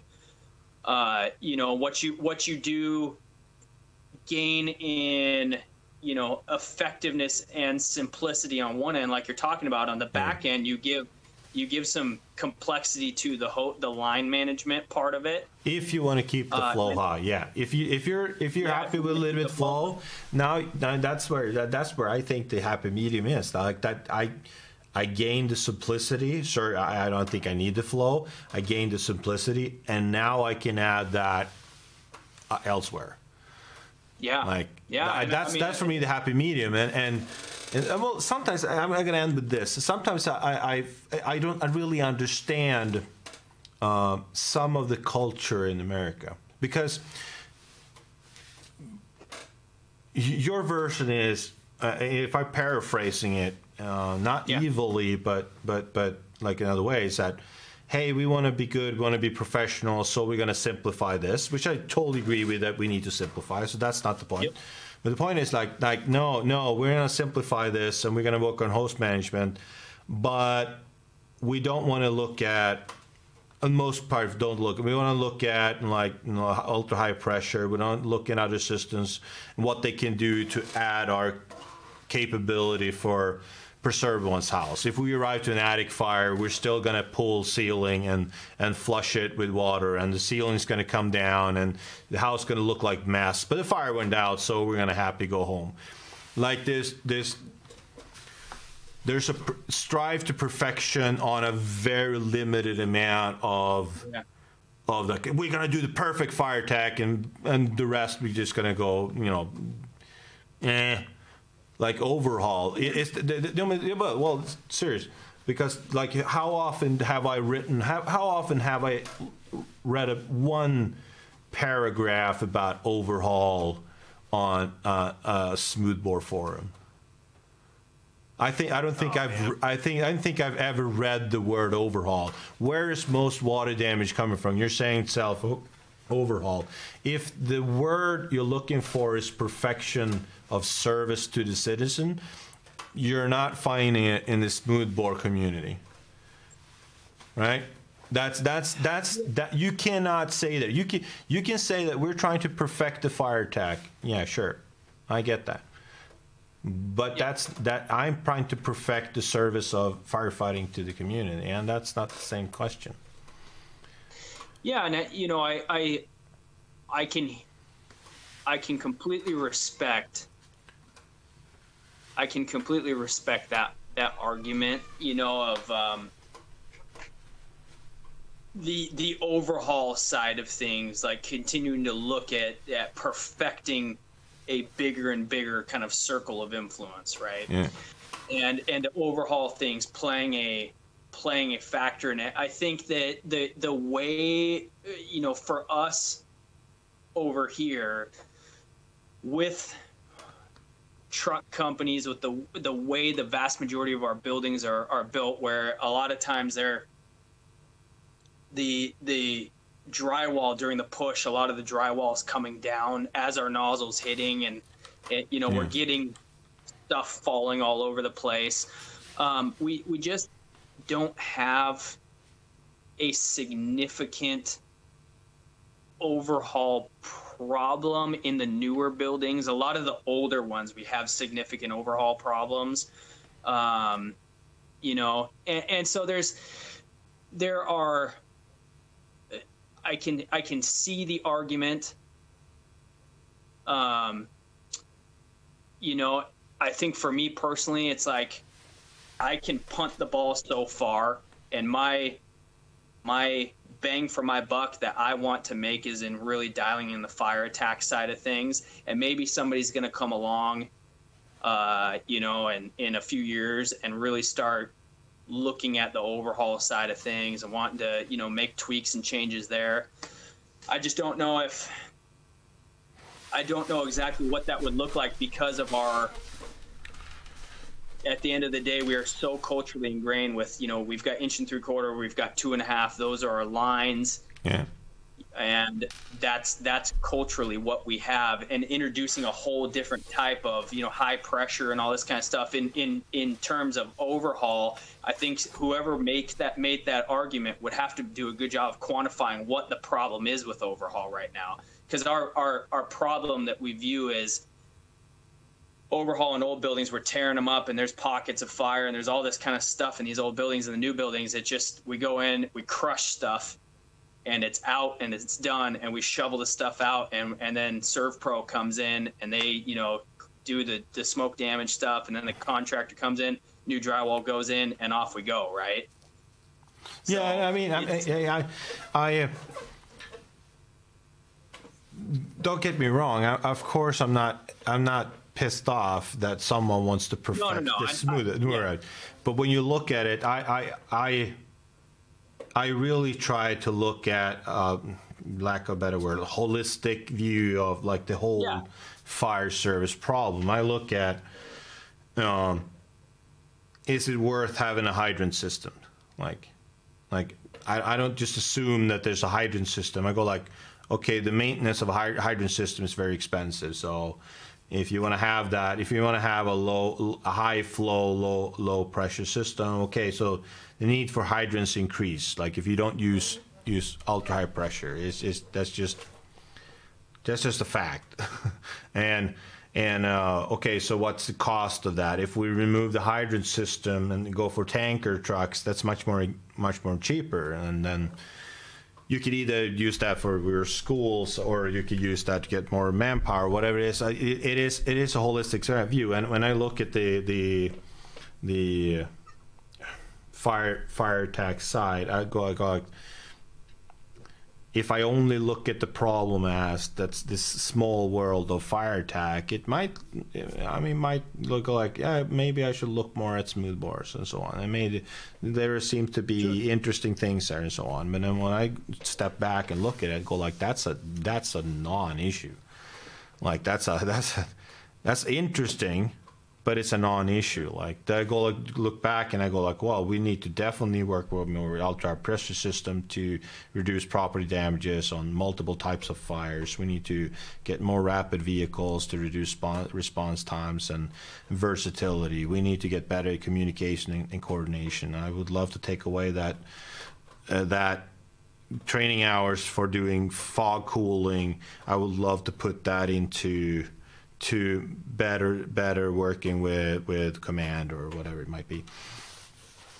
And that's I'm not saying this, but I would be happier with the discussions on the smoothbore forums if they looked at if there were more discussions that took a broader approach to not just regurgitating, I can get large stuff through it as less nozzle reaction. I'm a badass fire dragon here. It's like you get it's just the same memes over and over and over. I mean, the reason I talk to you, and not many others, is that it's like, and I see people writing posts. I said, well, this is a guy who actually brings something new, try to explain things. You make good videos also, but that was not the point. 90% is just people going, fuck yeah, I love smoothbores and a t-shirt.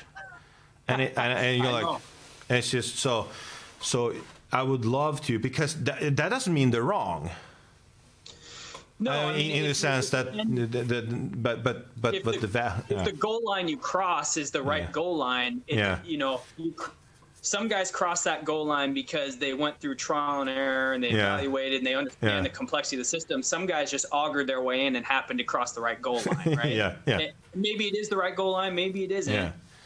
I like having the broad discussion about these, like you're talking about. I do like having that broad discussion because I have my lens, and I'm a firefighter on Engine 2 for the Everett Fire Department, and that is the lens I look at things through. And so having somebody like yourself and many of the other guys that have been able to, be in contact with, that are able to look at things, hey, look at it from this side, look at it from this side. It is very important. And sometimes you walk away and it just emphasizes, here's why I believe what I believe, and now I believe it more. Or sometimes it can change your belief, and that it's important to have those conversations and at least open the door for that. Well, I mean, I really need to go now, but the more I travel the world, and talk to people, I mean, there's many things I've learned and so on, and perspective on and so on. But one thing is that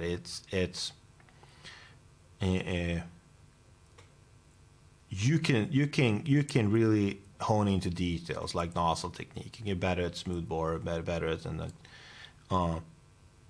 but there's every bit of macro evidence, and I would also say, again, which has replicated my own experience, and I think we talked to others, that it's simply not a big problem. Like if you look at the UL study and you say flow and move, you get a rebound, or flow all the time, you don't get a rebound. I could easily go like, so what? Like, when is that going to matter? Like, give me an example when that matters. I'm not saying it. I think, you know, like when you know. Yeah, make the argument why it matters. Yeah, go like, I see continuous flow. I see that it doesn't rebound. It looks better in that case. We push everything forward. Like, give me a solid case. Like, why is this so important? I go like, is it better? Yes. Only looking at that. Is it much better? Go like, in which universe would a person, for instance, lie in a specific place where that rebound is the final dose of toxic gases that kill them? Like, there are multiple things we could have done different compared. We could have, you know, structured our fire station a little bit different. We could have configured our engines better and so on. So in the end, it's all the thing it points to is that it's not that important, and that may be a thing that bothers me, that there's so much discussion and so much interest in smoothbore versus fog and everything, and I fall into the trap also. Like I find it interesting, and other people find it interesting, so I dig into it and I like look at it, and yeah, and I wish and I wish that okay, so I end with a wish. I wish that the enormous dedication and passion that a lot of American firefighters have in I call it smoothbore community, I call it smoothbore mafia, because they call them that themselves, but you know, that's, you know, the underdog triumph. We are a community, but anyway, it doesn't matter. So I would love that passion was broadened from fire attack to and brought into firefighting in a broader context, because there's a shitload of passion and drive and interest and willingness to improve the fire service, that's for sure, in that community. I just find it misplaced a lot of times in digging into Yeah, I mean, I think it's good to, you know, continue the dialogue and stuff like you're talking about, and the expanding the conversation to be able to include more, you know, more areas of impact when we do, when we do a certain thing, and we know we're having these positive impacts or whatever.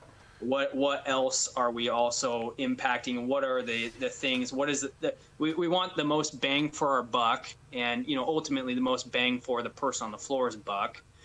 But you know, I think it just continues to go back for me to the point that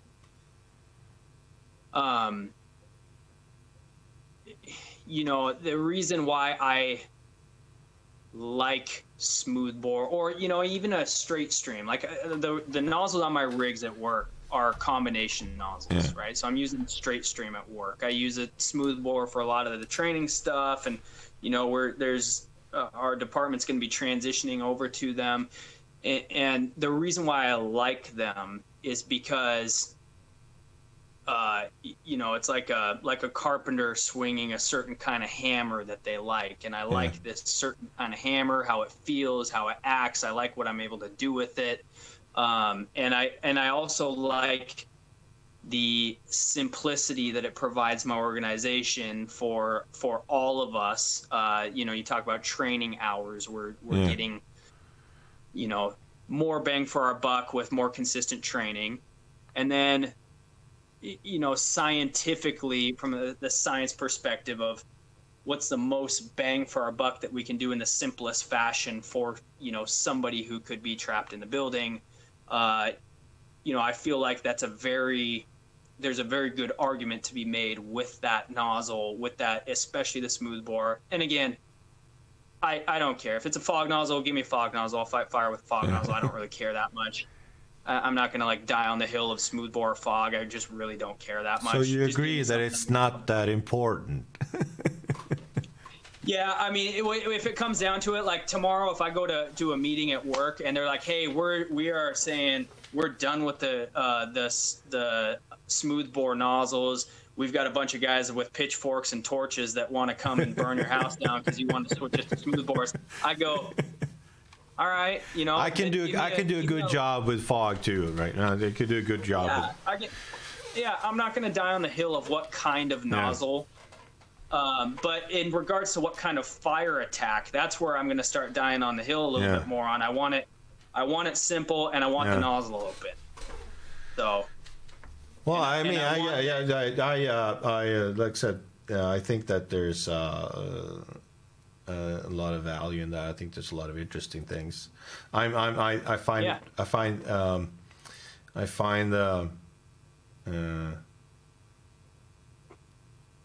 that I'm more interested in the community building of achieving perfection or excellence than the actual outcome of that project. So I'm with you. I'm with you on that.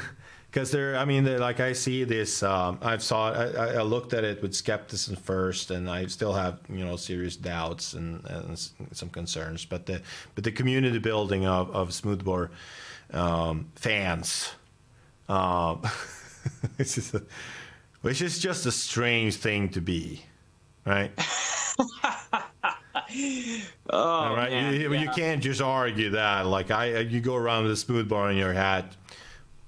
That is strange, but like that community building is fascinating, and again how you create and direct that passion is fantastic.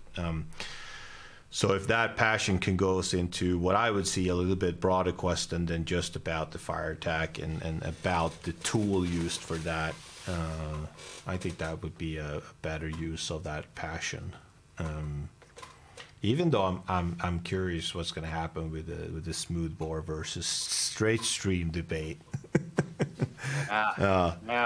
And I play with it myself, so I'm curious enough to play with it myself. I think a word of caution: you better be careful because you're going to end up becoming a convert. I think, but well, it's quite possible. But I don't see, even if if I were to switch to smoothbore, I hope I do that for example, I cross the line and say, well, this is better. This is better. Yeah. And if I do, well, the one thing that I find some.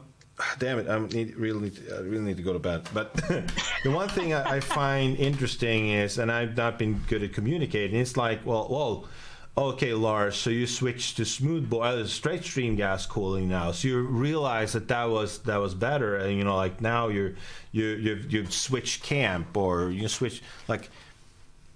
It was the pendulum who just gradually went this. Like, okay, yeah. I think that straight stream is a better option.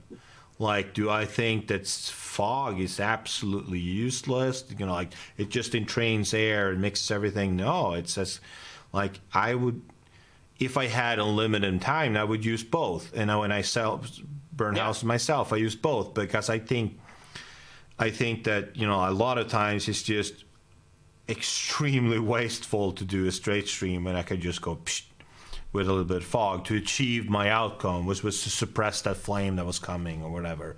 So it is this the like, oh, it's one versus the other, and it's in some sense it is, but if I were to switch to smoothbore, it wouldn't be like, oh, this was the thing that God sent. Like now I see the light. No, it is like okay. I mean, it might show that like the algorithm in my head when I compare it, like it was the less steam created, let's say that, and the little bit of flow. Hey, turns out that is nice to have sometimes. That is more worth than having a smaller hose line or a less kinky hose line or a smaller fire truck or less hydrogen system. And it's just the balance swinging over. And it's like I don't want it to be like okay, fuck you, you're a fog person. Right. Well, you don't want to, at the end of the day, you want to make sure that whatever hills you choose to die on are worth dying on. Yeah. And like I said, to me, the debate of what nozzle I hold in my hand, it's really not worth dying on that hill, because I'm going to fight fire the same way with a straight stream that I am a smooth bore. So you know what, Chief, whatever you want to buy it and I'll use it. I might whine about it a lot, but I'll use it. Well, it was excellent talking to Jay. It's fun. I'll continue to look forward to what you're making. I just want you to buy a tripod, and if it's a money issue, I'll send you some money for a tripod. No, just in fact, do you burn houses a lot? I mean, you do a lot of videos, so is it something you get? We burn a lot of houses. Yeah. We burn a lot of houses. So that means I have to go to United States and burn some houses then with you. You need to come over and burn some houses with me. Yeah. If now it's the virus thing crap.